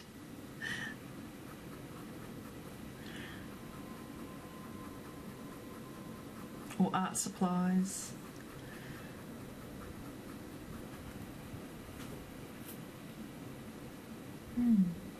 Okay. Her nose now.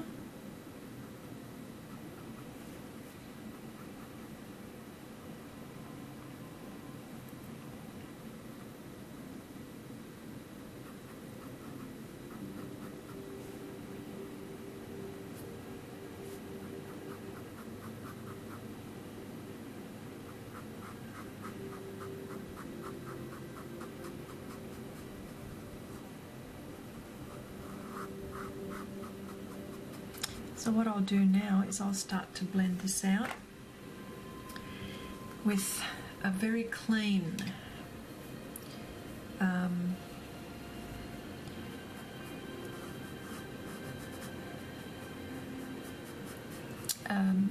applicator.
There we go. Just don't want to. This is a bit of a dark bit here, just there. Wow, that's coming together. I'm happy with the way it's starting to look. Still got a long way to go, but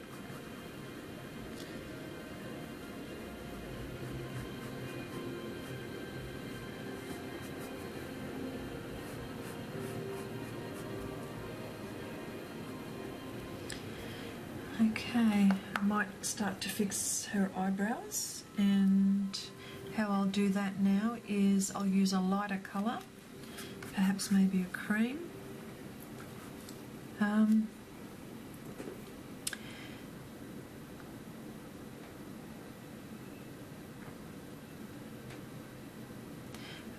Lindy says, Chrissy, are you using the whole flat of that applicator when you blend, or just the tip, or does it vary? You mean the bigger one or this littler one? If you mean the bigger one, it's more or less the half, the tip to the half. And because if I do that, if I put it flat, I might get bits that I don't want to blend. So, but I need something a little bit bigger than that little one. See, because there's also that one. So that one's slightly bigger than the mini applicator. And that's why you've got all of these other tools as well. Yeah, I like the filbert style. It's like a filbert. Yeah. Oh, the bigger one you mean? The bigger one. Oh, yeah. And that's what I mean. Yeah. So it's mainly the say from the halfway to the tip.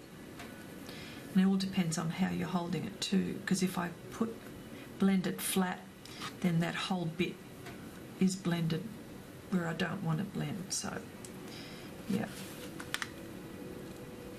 Okay, so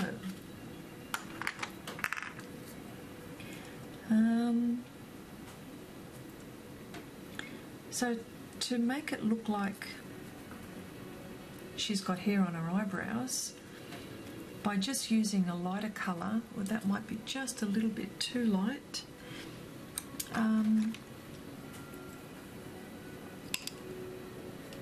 Oh, that's what I was after. Is that too dark? Yeah, it's too dark. I want something... Oh, yeah, here we go. I just want something a little bit lighter, and I need to sharpen it, the tip.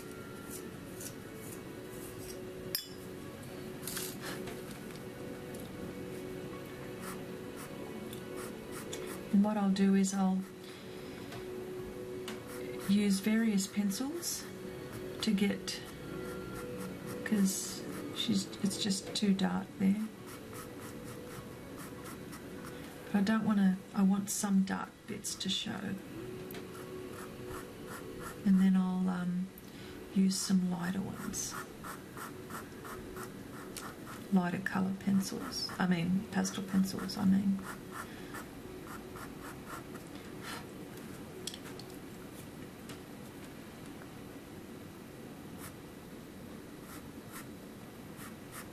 Now I'm coming in with something lighter, and I'm blending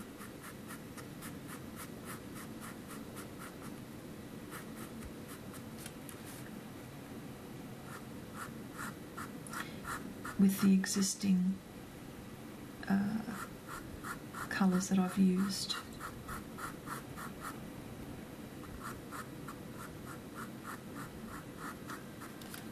Okay. Now I want something a little bit more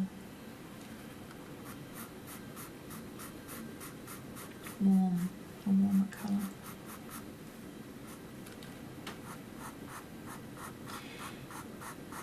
I don't think you could see the exact colour of what I'm using. Yeah, it's just the camera's not letting you see the true colours.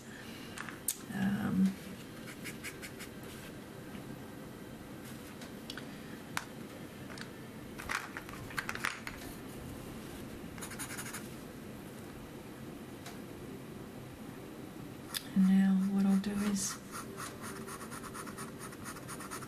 And I'm going to go over this a few times.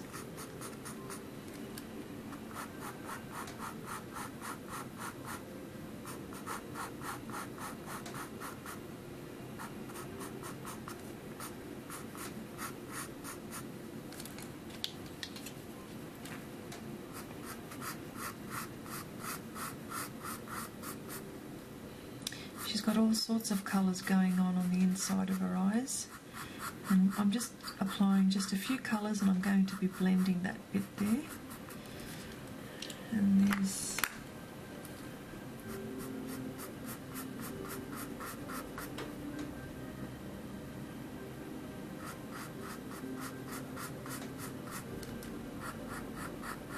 You're welcome, Lindy. You're welcome.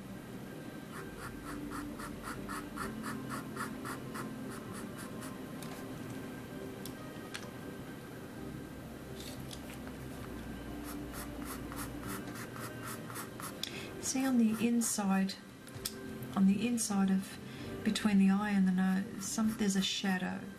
So what I'm doing here is just doing that for the time being.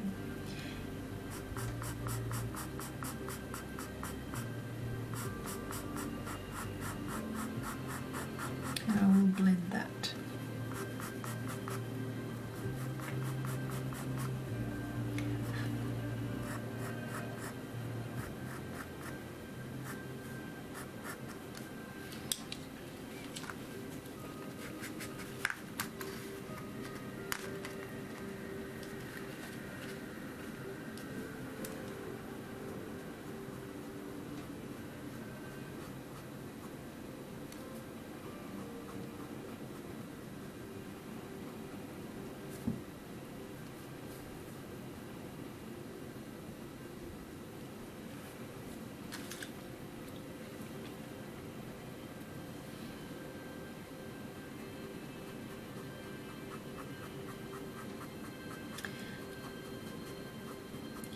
Yeah, so talking about art supplies, and Lindy, what do you like to paint? What sort of things do you like painting?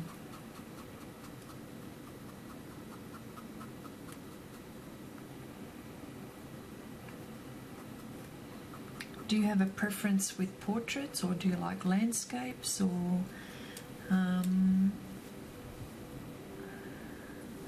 yeah.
What I'm going to do now is just to continue working on her eyes as well.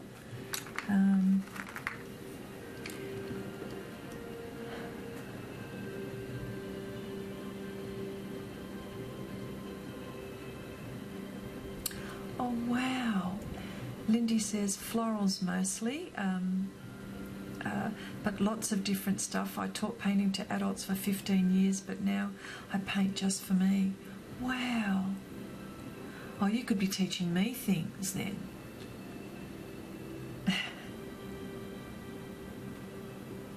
Were you teaching like to paint florals or different subjects, or? Oh wow. Well then I'd really like some feedback.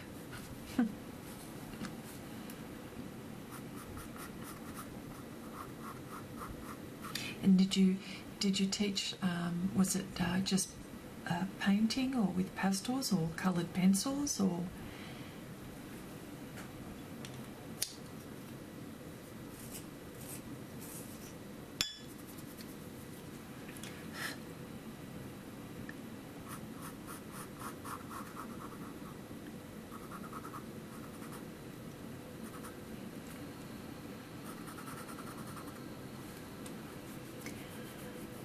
Lindy says birds, animals, landscapes, oils, acrylics, pastels and coloured pencils these days. Anything that takes my fancy. You can do so many things, can't you? You know?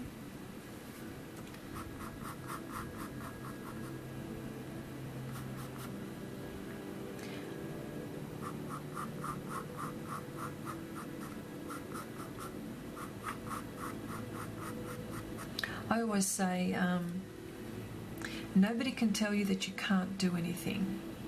If you really want to do something, you can do it. Provided that, you know, health is okay and all of that. That's a different story. That goes without saying, of course, but nobody can say that you can't do anything. I'm a firm believer. My kids sometimes, you know, they're asking me about wanting to do, say, it could be anything, and they go, oh, I can't do that. I go, why can't you do that?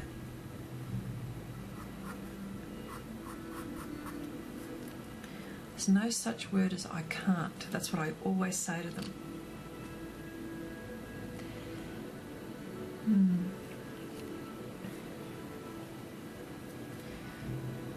It's not easy doing faces, is it? There are so many different ways that you can do a face.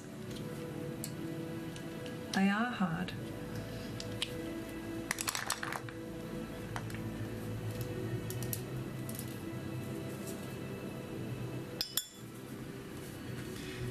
So this portrait here, the lady, she's got smoky eyes and she's got a bit of eyeshadow, which blue eyeshadow, which actually I really like. And I'm going to try to do as much of that as I can without it making it look too fake. But I just really like the way,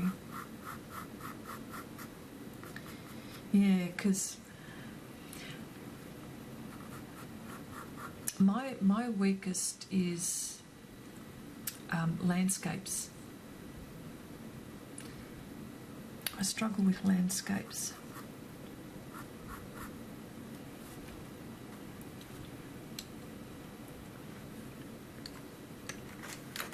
So they're the things I'm going to be practicing more.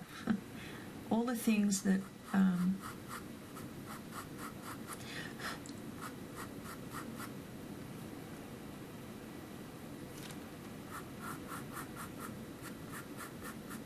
and for this particular series, oh, hang on, sorry, I want to read what you've said.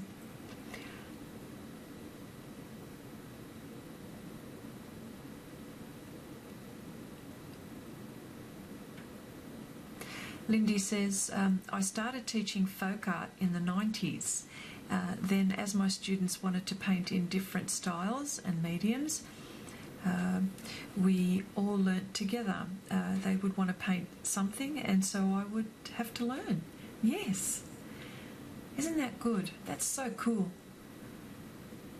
Folk art. I remember folk art in the 90s. That's lovely, that, on like wooden stools or trays and stuff like that. Yeah.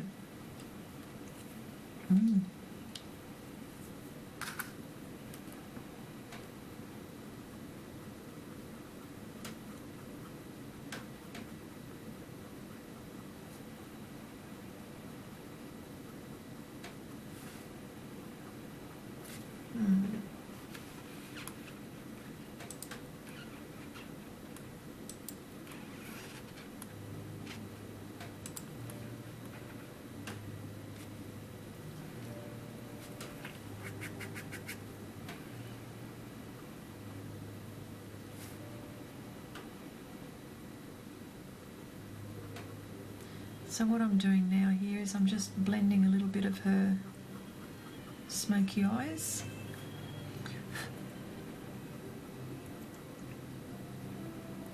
There's quite a bit of this that's all going on here.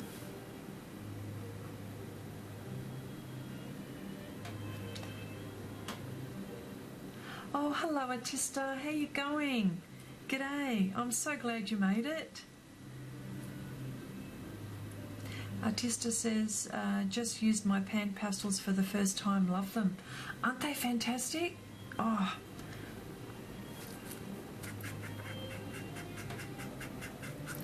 We've been talking with Lindy about all of this stuff. It's been fantastic.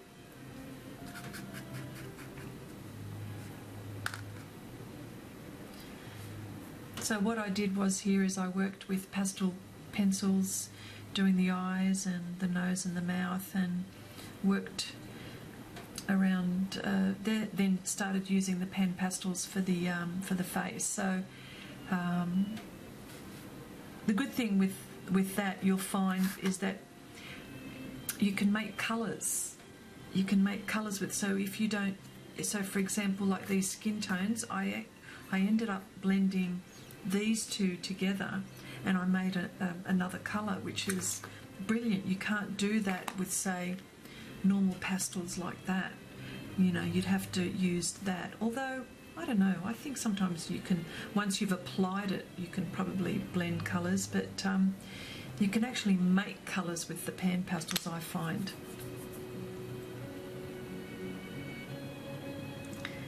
Artista says, I used to toll paint, so I get the folk art painting. It's kind of fun, but I got burnt out. Wow.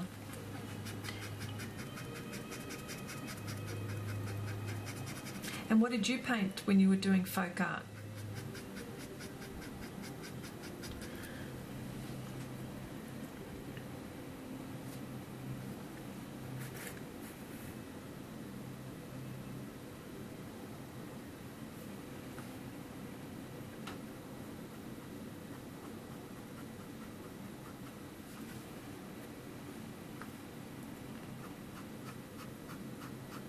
So at the moment I'm just going through and I'm just, see, she looks a bit blotchy at the moment, but that's okay.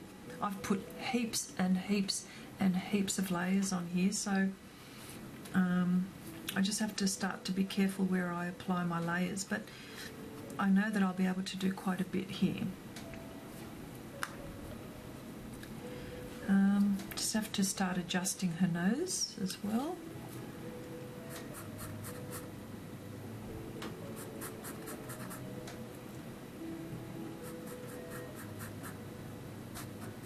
And just because really she's got quite a delicate nose. She's actually got delicate features, this lady, so I want to do it justice. Oh, that's right. Oh, toll paint. Toll paint, hang on a sec. Is toll painting, is toll the where you use layers of paper and you make lovely painting or lovely pictures by gluing different layers of paper, isn't it? I think I have to get that right, yeah. And folk art, I know what folk art. So Lindy says folk art or toll painting is a good entry into other forms of painting though. As you learn good technique, it can lead into any sort of painting, realism, landscapes, portraits, florals, anything. I did Artista says, I did a lot of character type things and signs. I sold them at craft fairs, so I did large quantities of the same thing. Now I don't care for doing multiple or same design. And you were, okay. And Artista also says it's usually on wood painting. Okay.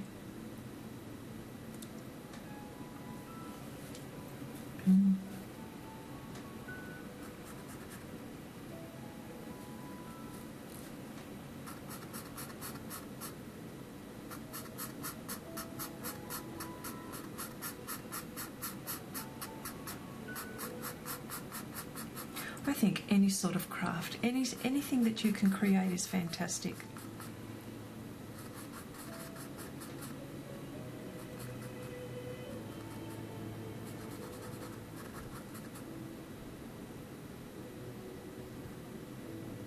Oh, okay, Lindy. Oh, toll painting is what they call folk art in the USA. Oh, I see. Okay. I understand. Okay. Wow. So I was thinking like that to begin with. Oh, okay.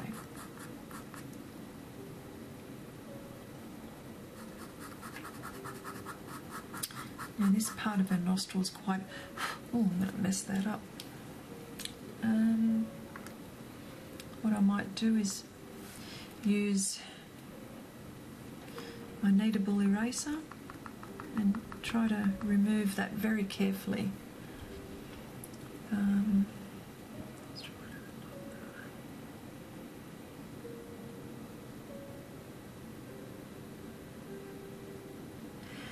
Artista says that's true.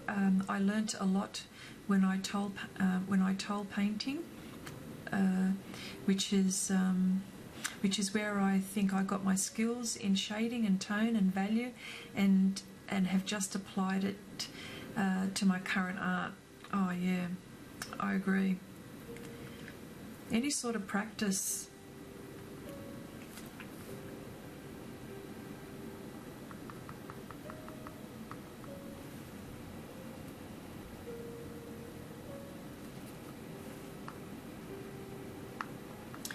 Yeah, so this is the good thing with the Kneadable eraser. If you make a mistake, you can hopefully fix it. But I'm being very gentle as I'm picking this up from the Pastelmat. I don't want to ruin the tooth. So what I'll do here... Oh, what am I looking for? Okay. So the nostril sort of goes like that. Actually, I'll sharpen my...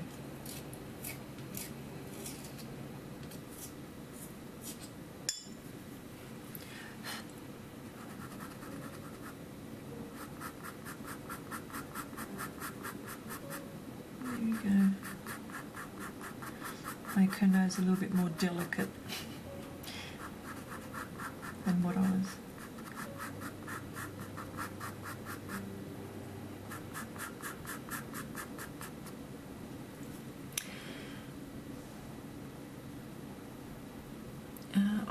Artista says, I also used to paint ceramics, did a lot of layering and dry brushing, as well as glazing and underpainting. Oh, that's cool. Dry brushing. How do you dry brush with ceramics? Lindy says, Chrissy, I need to go to bed. Thanks so much for sharing tonight. I really enjoyed seeing this from the very start. Thanks again and good night. Hope to see you again tomorrow night. Thank you so much, Lindy, for popping by. I really do appreciate your company and love chatting with you. Yeah, hopefully I'll chat with you soon.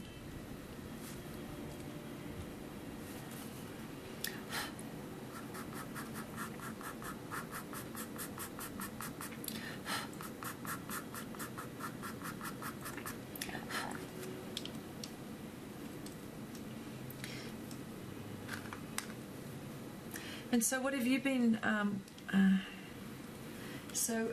What have you been, Artista?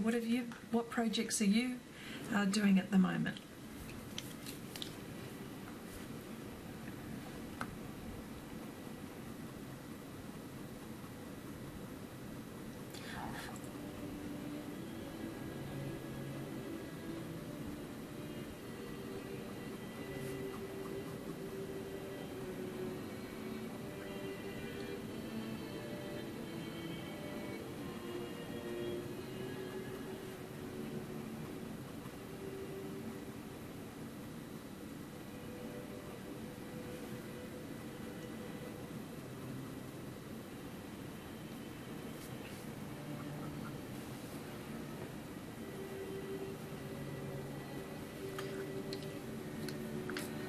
Trying to get her nostril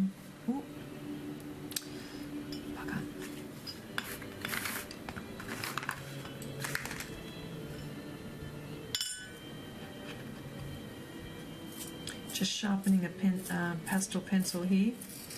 I need a sharp point.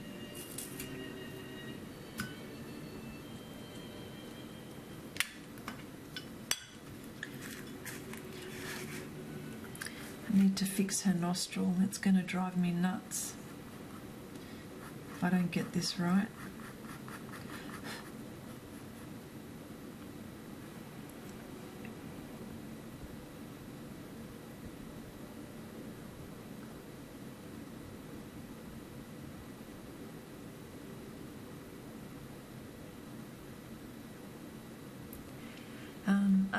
This is for the dry brushing technique. Artista says you use acrylic and sip it.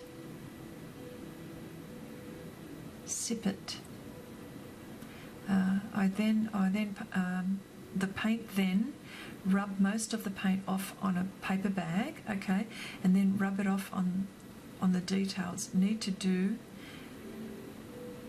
a base of shadow colour like lac or brown, then dryness over.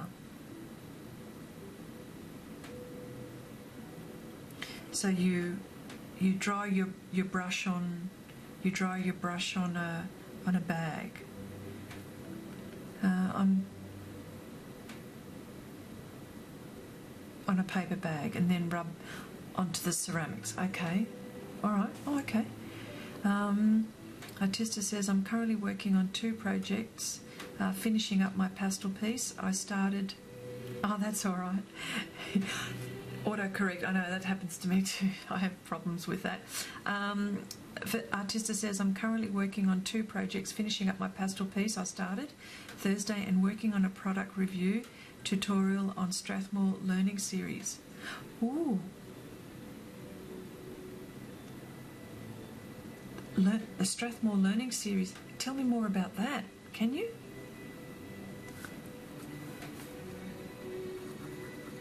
Or maybe I should wait.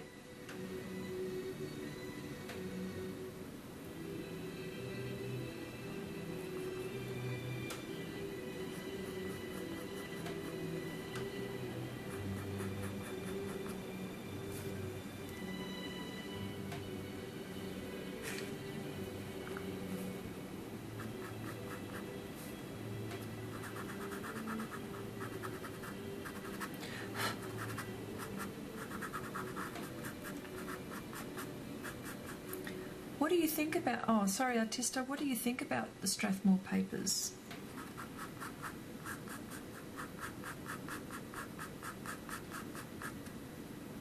Because I've got... I've bought the diaries. They're brilliant.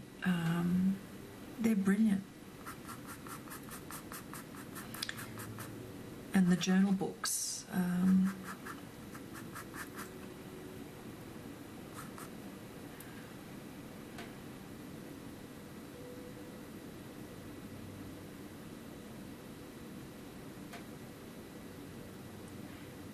Hello, Stephanie. Bonjour. I hope you can understand me. I'll speak slow, very hard. I'm Australian, so we talk very fast. And thank you for the compliment.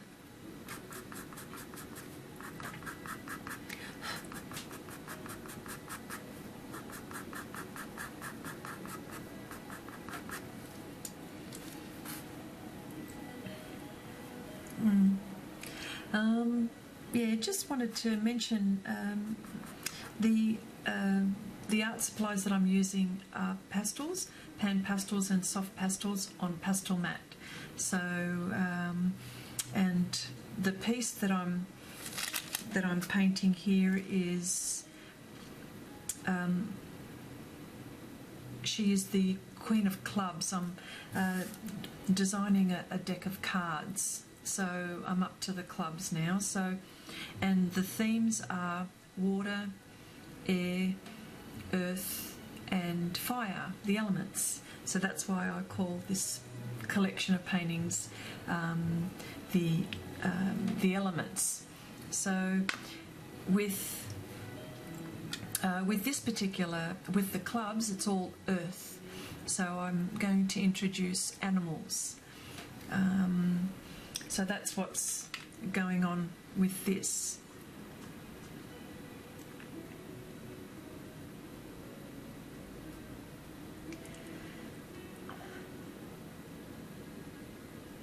Artista says they have several this is for Strathmore.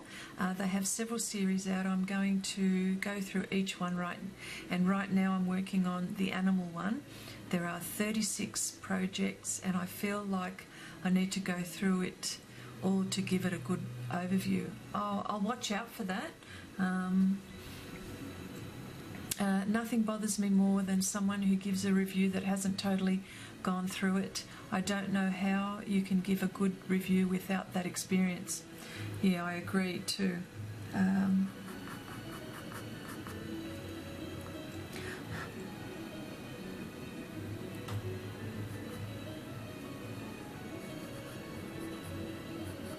I can tell this nose is going to give me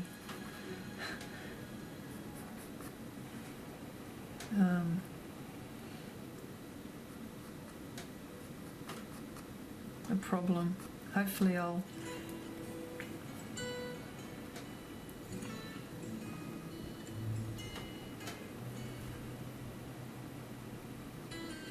yeah, so this lady, she's and what she's going to have is she's going to have horns coming out of her head. Well, it is fantasy, so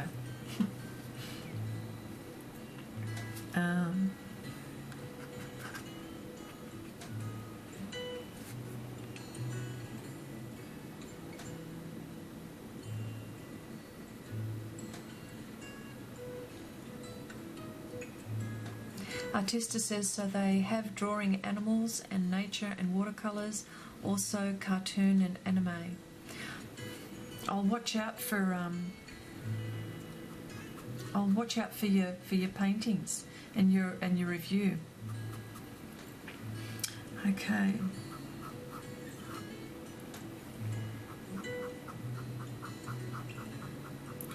I just need to fix her eyebrows a bit. Okay, and I'll fix her eyes soon.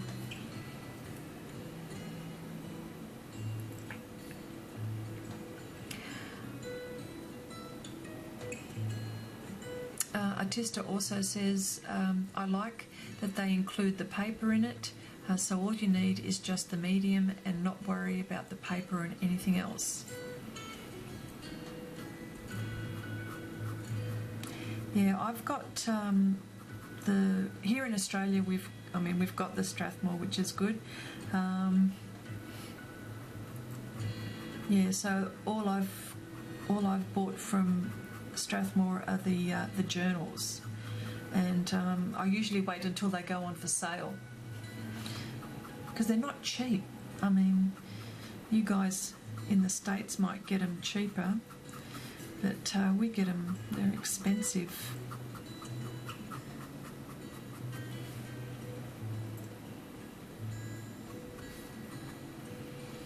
Okay. Now this lady, she's got smoky eyes, so I just want to. This is where I've got to start to use my glassine.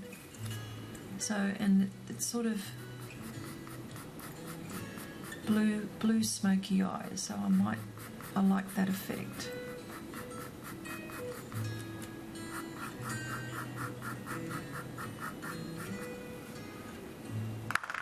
And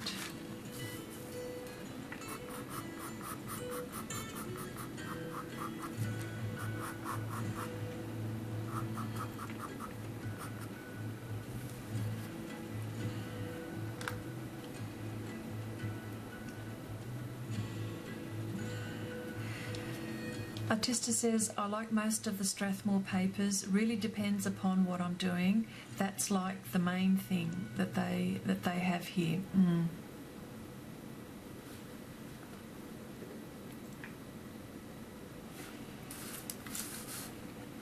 Yeah, because I bought their three. Is it the 140 pound the watercolor paper? Quite rigid. The cold press really good, and I've also the smooth. I really enjoy. Yeah, really like that one a lot.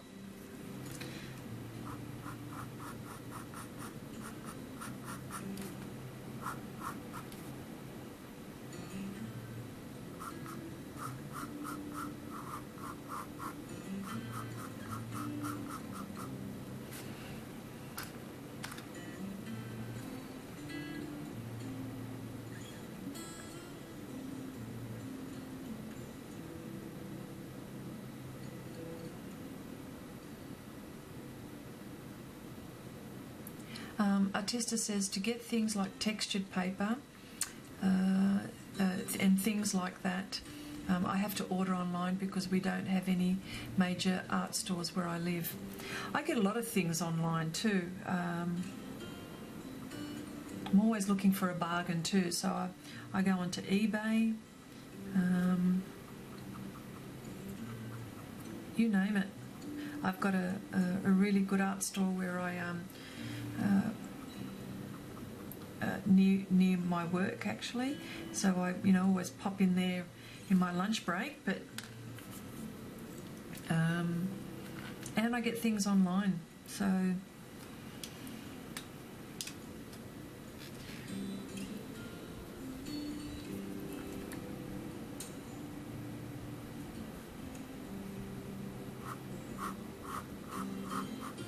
what I did was earlier on, I started off with the eyes and I did the nose and the mouth, and then I started then on the face, and then I've come back to the eyes, and I need to do something with the mouth. I'm not good with mouth, so it takes me a while, but yeah.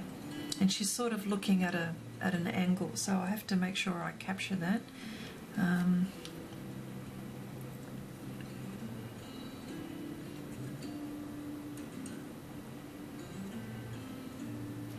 Artista says I have Michael's,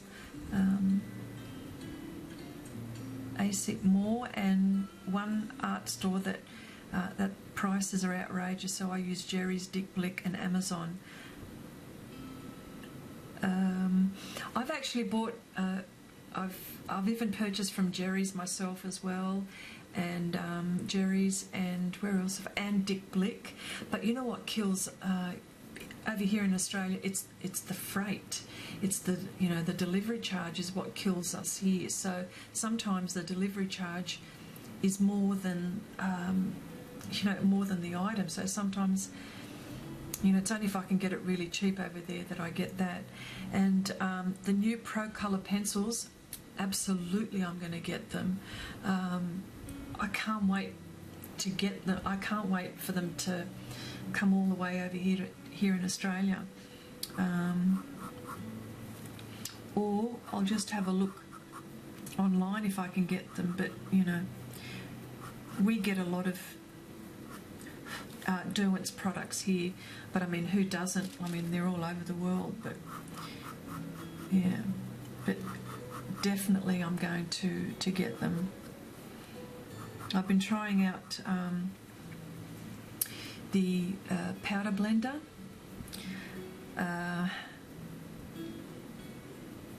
and it's a totally different medium. I'm just I'm in the middle of a project because I'm testing it all out and seeing how it all works. So I'm very new to. I mean, I can use colour pencil. I do it all the time, but with powder blender, it's just totally different. So, but I am enjoying it.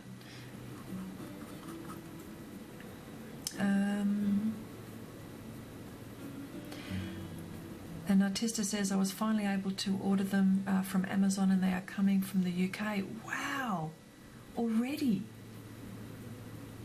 I usually get free shipping. How do you get free shipping from the UK? Really? Wow.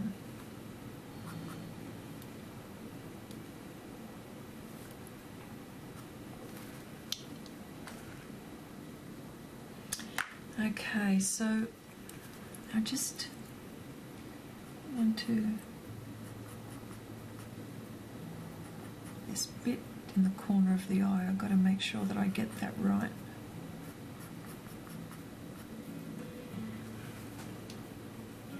And I want to sharpen my pencil because there's this light bit here. Make sure I capture that.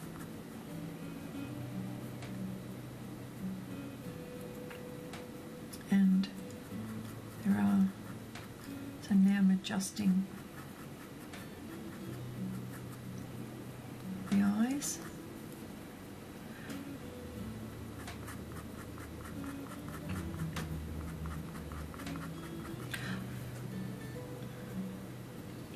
Artista says, I've had that for almost a year and I haven't touched it yet. Glad I did because I got Aliana's new book, so I want to go through that and then do reviews on both. Tons of plans, not enough time to do. Oh, you have no idea, I'm in the same boat. I've got so many things that I want. I've got like projects that I can go for about another 2 years beyond 18 months that this is going to take me. But isn't that fantastic that, you know,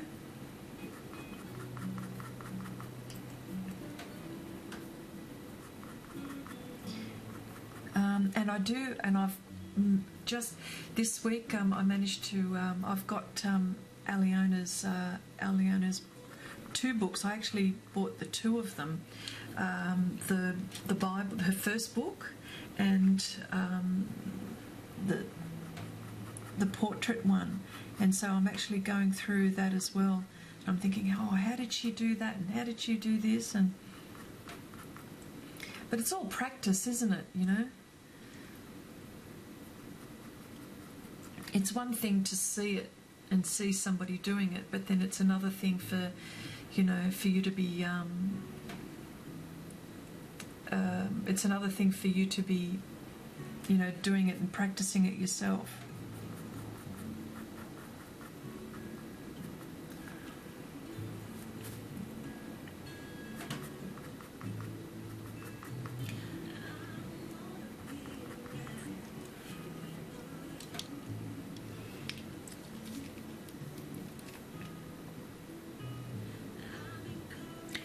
Artista says, yes, the UK, Amazon had them the first day they went out. Yeah, okay, and I waited until they were on the US site. Not sure if they ended up on the Aussie site yet. I haven't looked, I haven't looked. Well, no, sorry, I lie. I looked the very first time I saw a whole heap of people doing reviews on them, and then I haven't looked since. And I didn't see any there on some of the art shops that I usually purchase from here in Australia.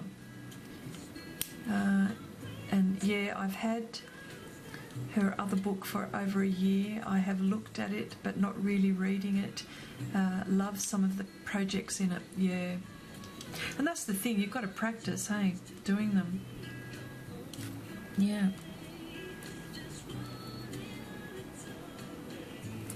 Okay.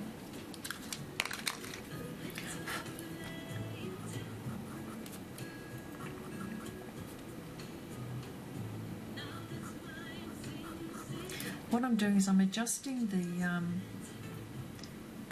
the black, because this is the only black I'm going to use at this stage.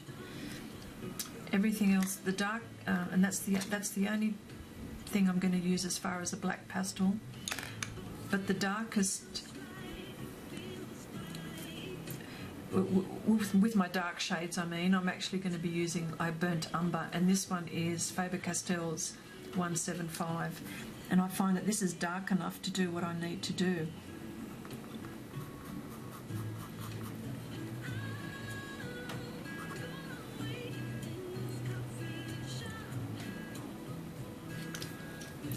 I'm just, what I need is, and I'm not using white at all, I'm just using light greys and darker greys. And I've just got to put more of this.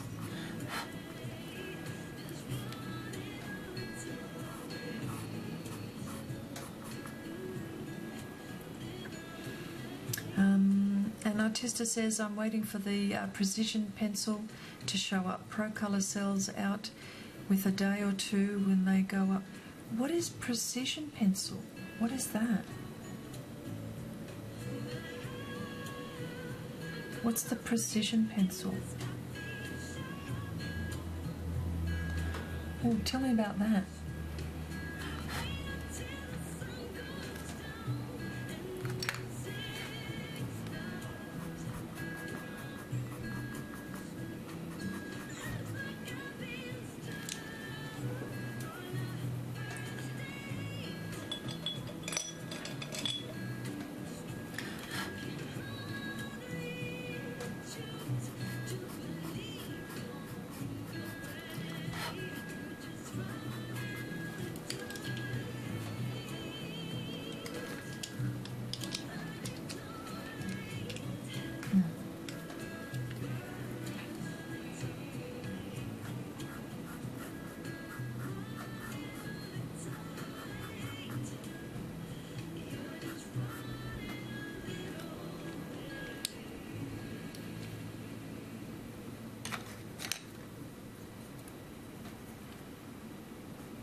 Just have to adjust something that I've done here.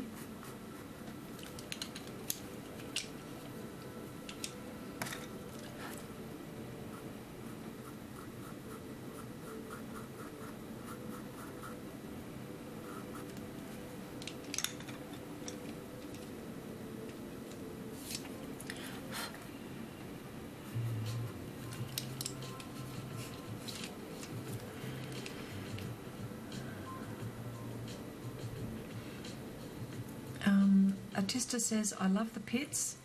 Use them first time on the piece I'm working on now. Usually use Carbothello. I felt they were lacking in some of the colours. Yeah, they do. They don't have all of the colours Carbothello. All the ones that I wanted to. So I've actually got a few sets. I've got the Carbothellos, and of course there's my pit. I also use the Derwent Pastel Pencils. I had to pull out the ones that weren't light fast, and also Brunzil pastel pencil, because I know that they make them in coloured pencil, but the art shop that I go to had some of these. They introduced them in their store, and I went, oh, what are these? So of course I took a few home, but they're also expensive. Good art supplies are always expensive. I have to come to terms with that sometimes.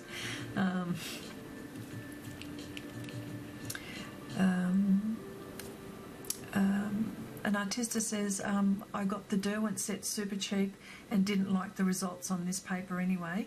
We'll try again on another.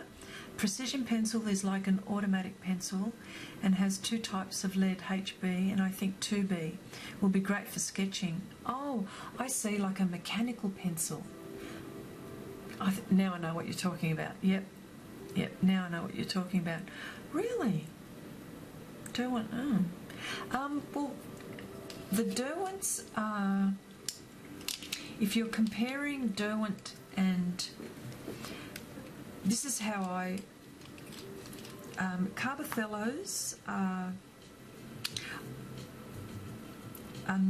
harder than Faber-Castell. So if we're going in order, Faber-Castell I reckon are softer than the Carbothellos.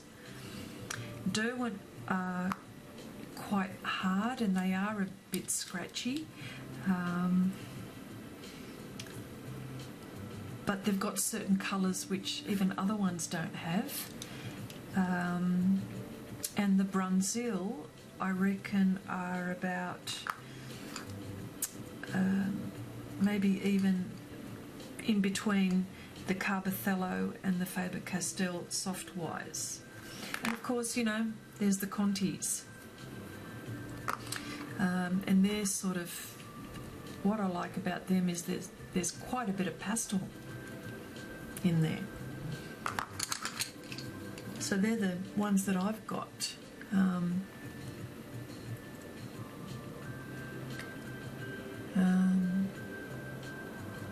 Yeah. So what have I got here? I'm doing the eye, aren't I?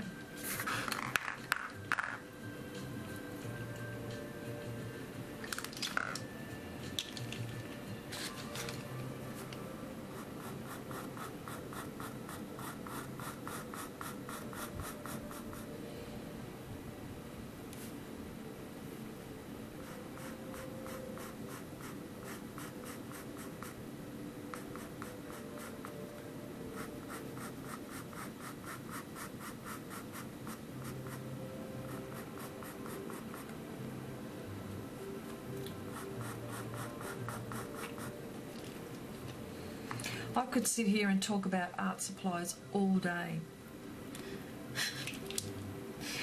Oh dear.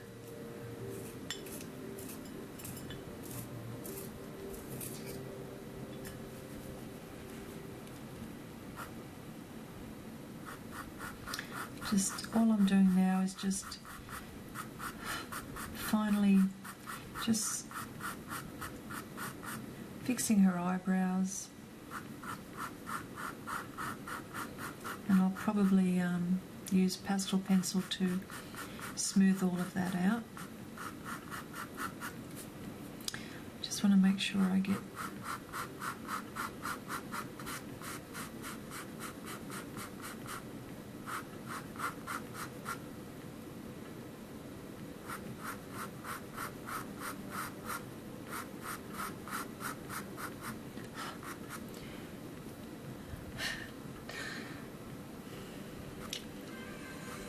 I can talk about art supplies until the cows come home.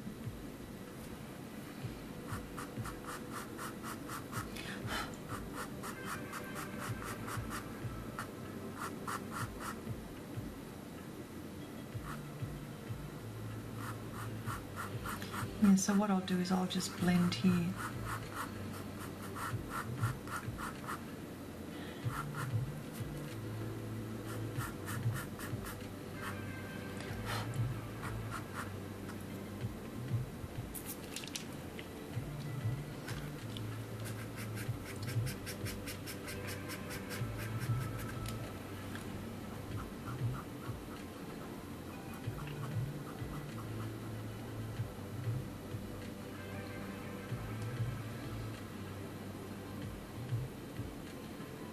Oh, thanks, Artista.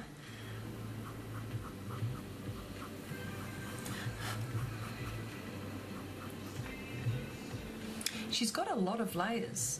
The face has got a lot of layers.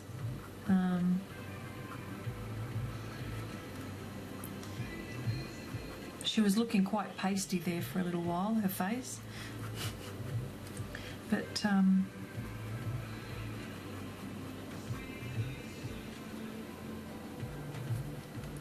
got to adjust the nose.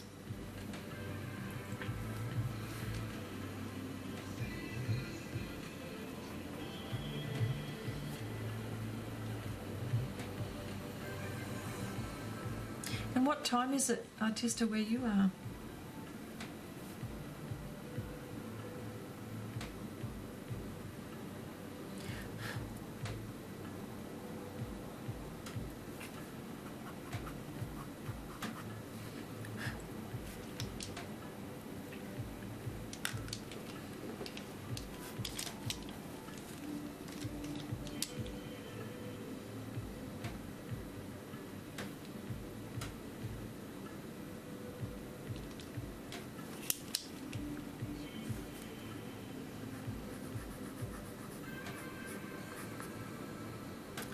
Oh, okay.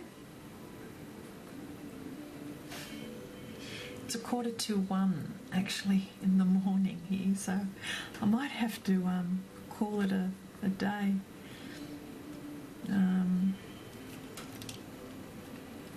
Although I did have a nap earlier in the day, so because I knew that I was going to be doing this late at night.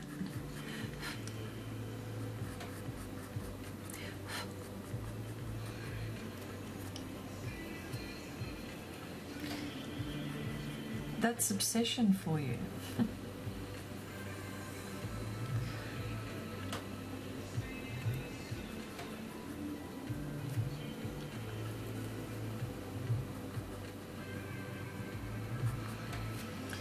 See, right now I've got to get this shadow in underneath her nose, and I've got to make sure I get it right.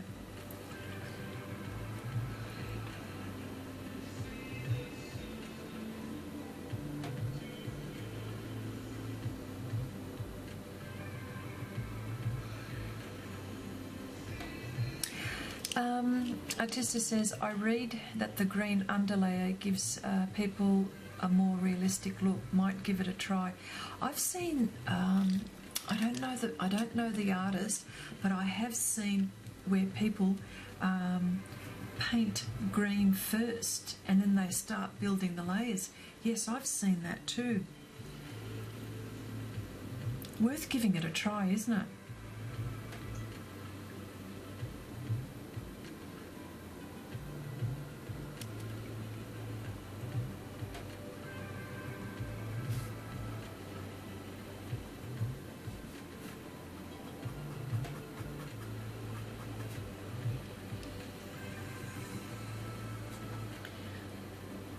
What I'm going to do here, I just need to do something with her chin very lightly.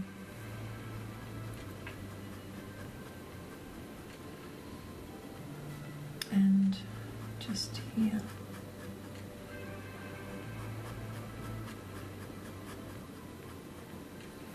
And just, that's the beauty with these pastels, you can blend them.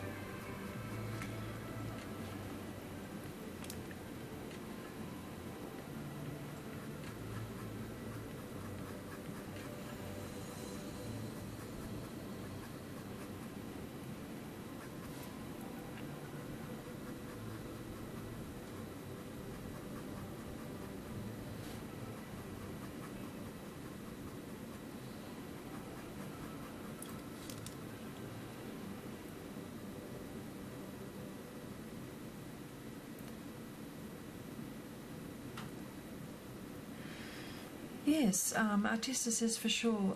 The article was very interesting and discuss how the masters use it. I wish I've seen. I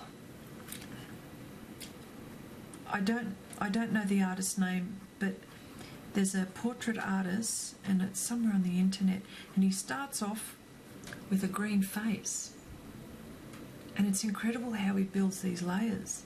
And I'm thinking, I mean, it's a bit scary actually, but it makes sense, doesn't it?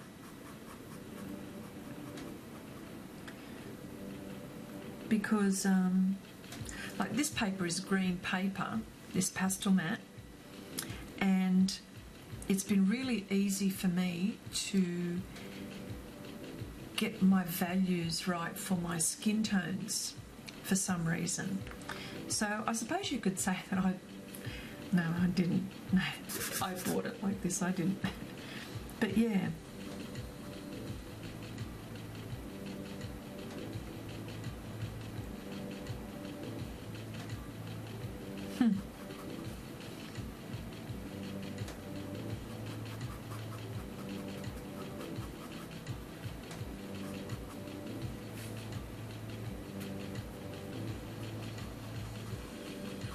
And now I'm just sort of refining bits and pieces on her face where I see need more colour and adjusting. I have used so many colours for this lady. I've just got to do her eyebrows yet and just fix her mouth. All these little bits and pieces that I've got to do.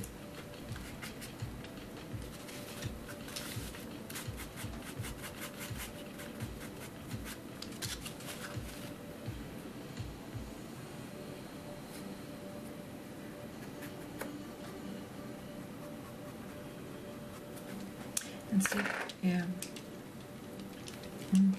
Sorry, whoops. And see, for the skin tones, the highlight, I'm using, hang on, I don't want to tip this over here. I'm using raw umber tint, which is a great highlight, not exactly white, but for the skin tone, I find that it's really, really good.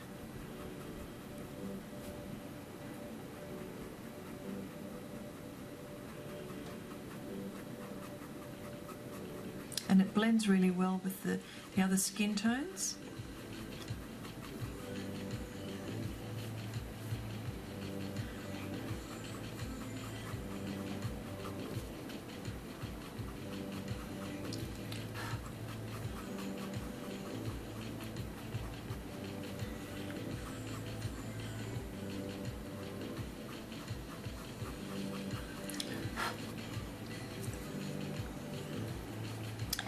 Well, what I've done is I've probably, I might just call it might start thinking of just calling it, finishing my live stream here. And I'll probably continue with it tomorrow. I'm just having a look. The lips. I'll just have one last look at the lips and see what I can do with the lips.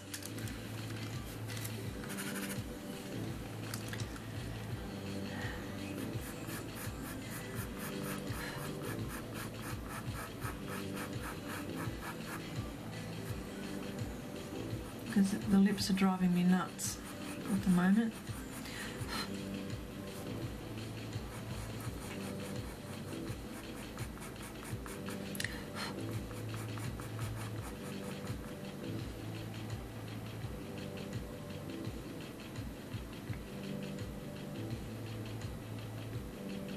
And Artista says that's something I love. That's something I love is the freedom to add colour instead of limiting yourself to a set palette. I feel you limit yourself when you do that, unless necessary, of course. Yeah, that's right. These are all, you know, like, you can't tell. Maybe with the camera you can't tell, but like this is a yellow ochre dark, but look at it, it's like a greeny colour.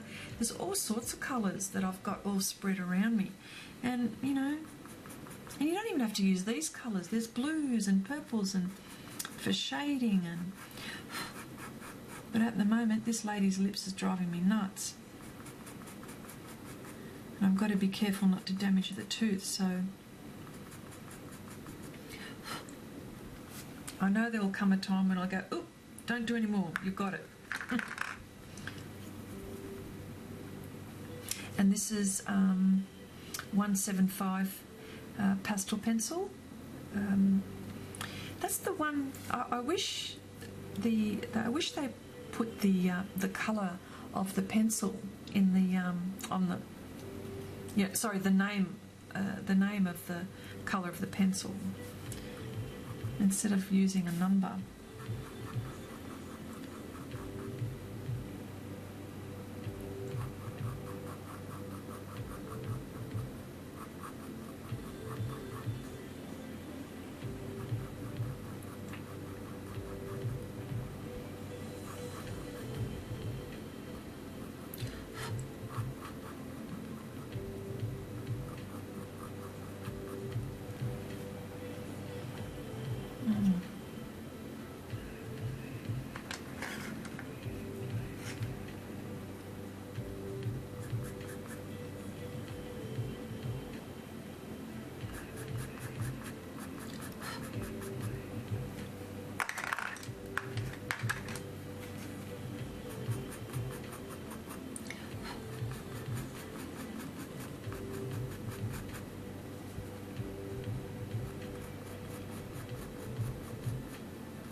Okay.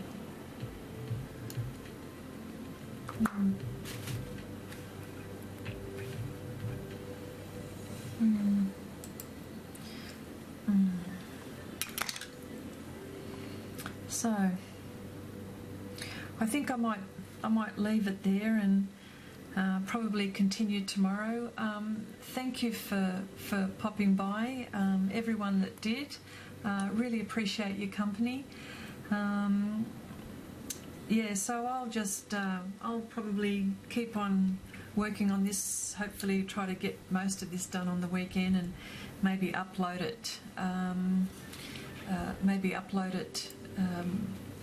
Hopefully some time during the week. But anyway, thank you guys again. Happy painting. Bye for now.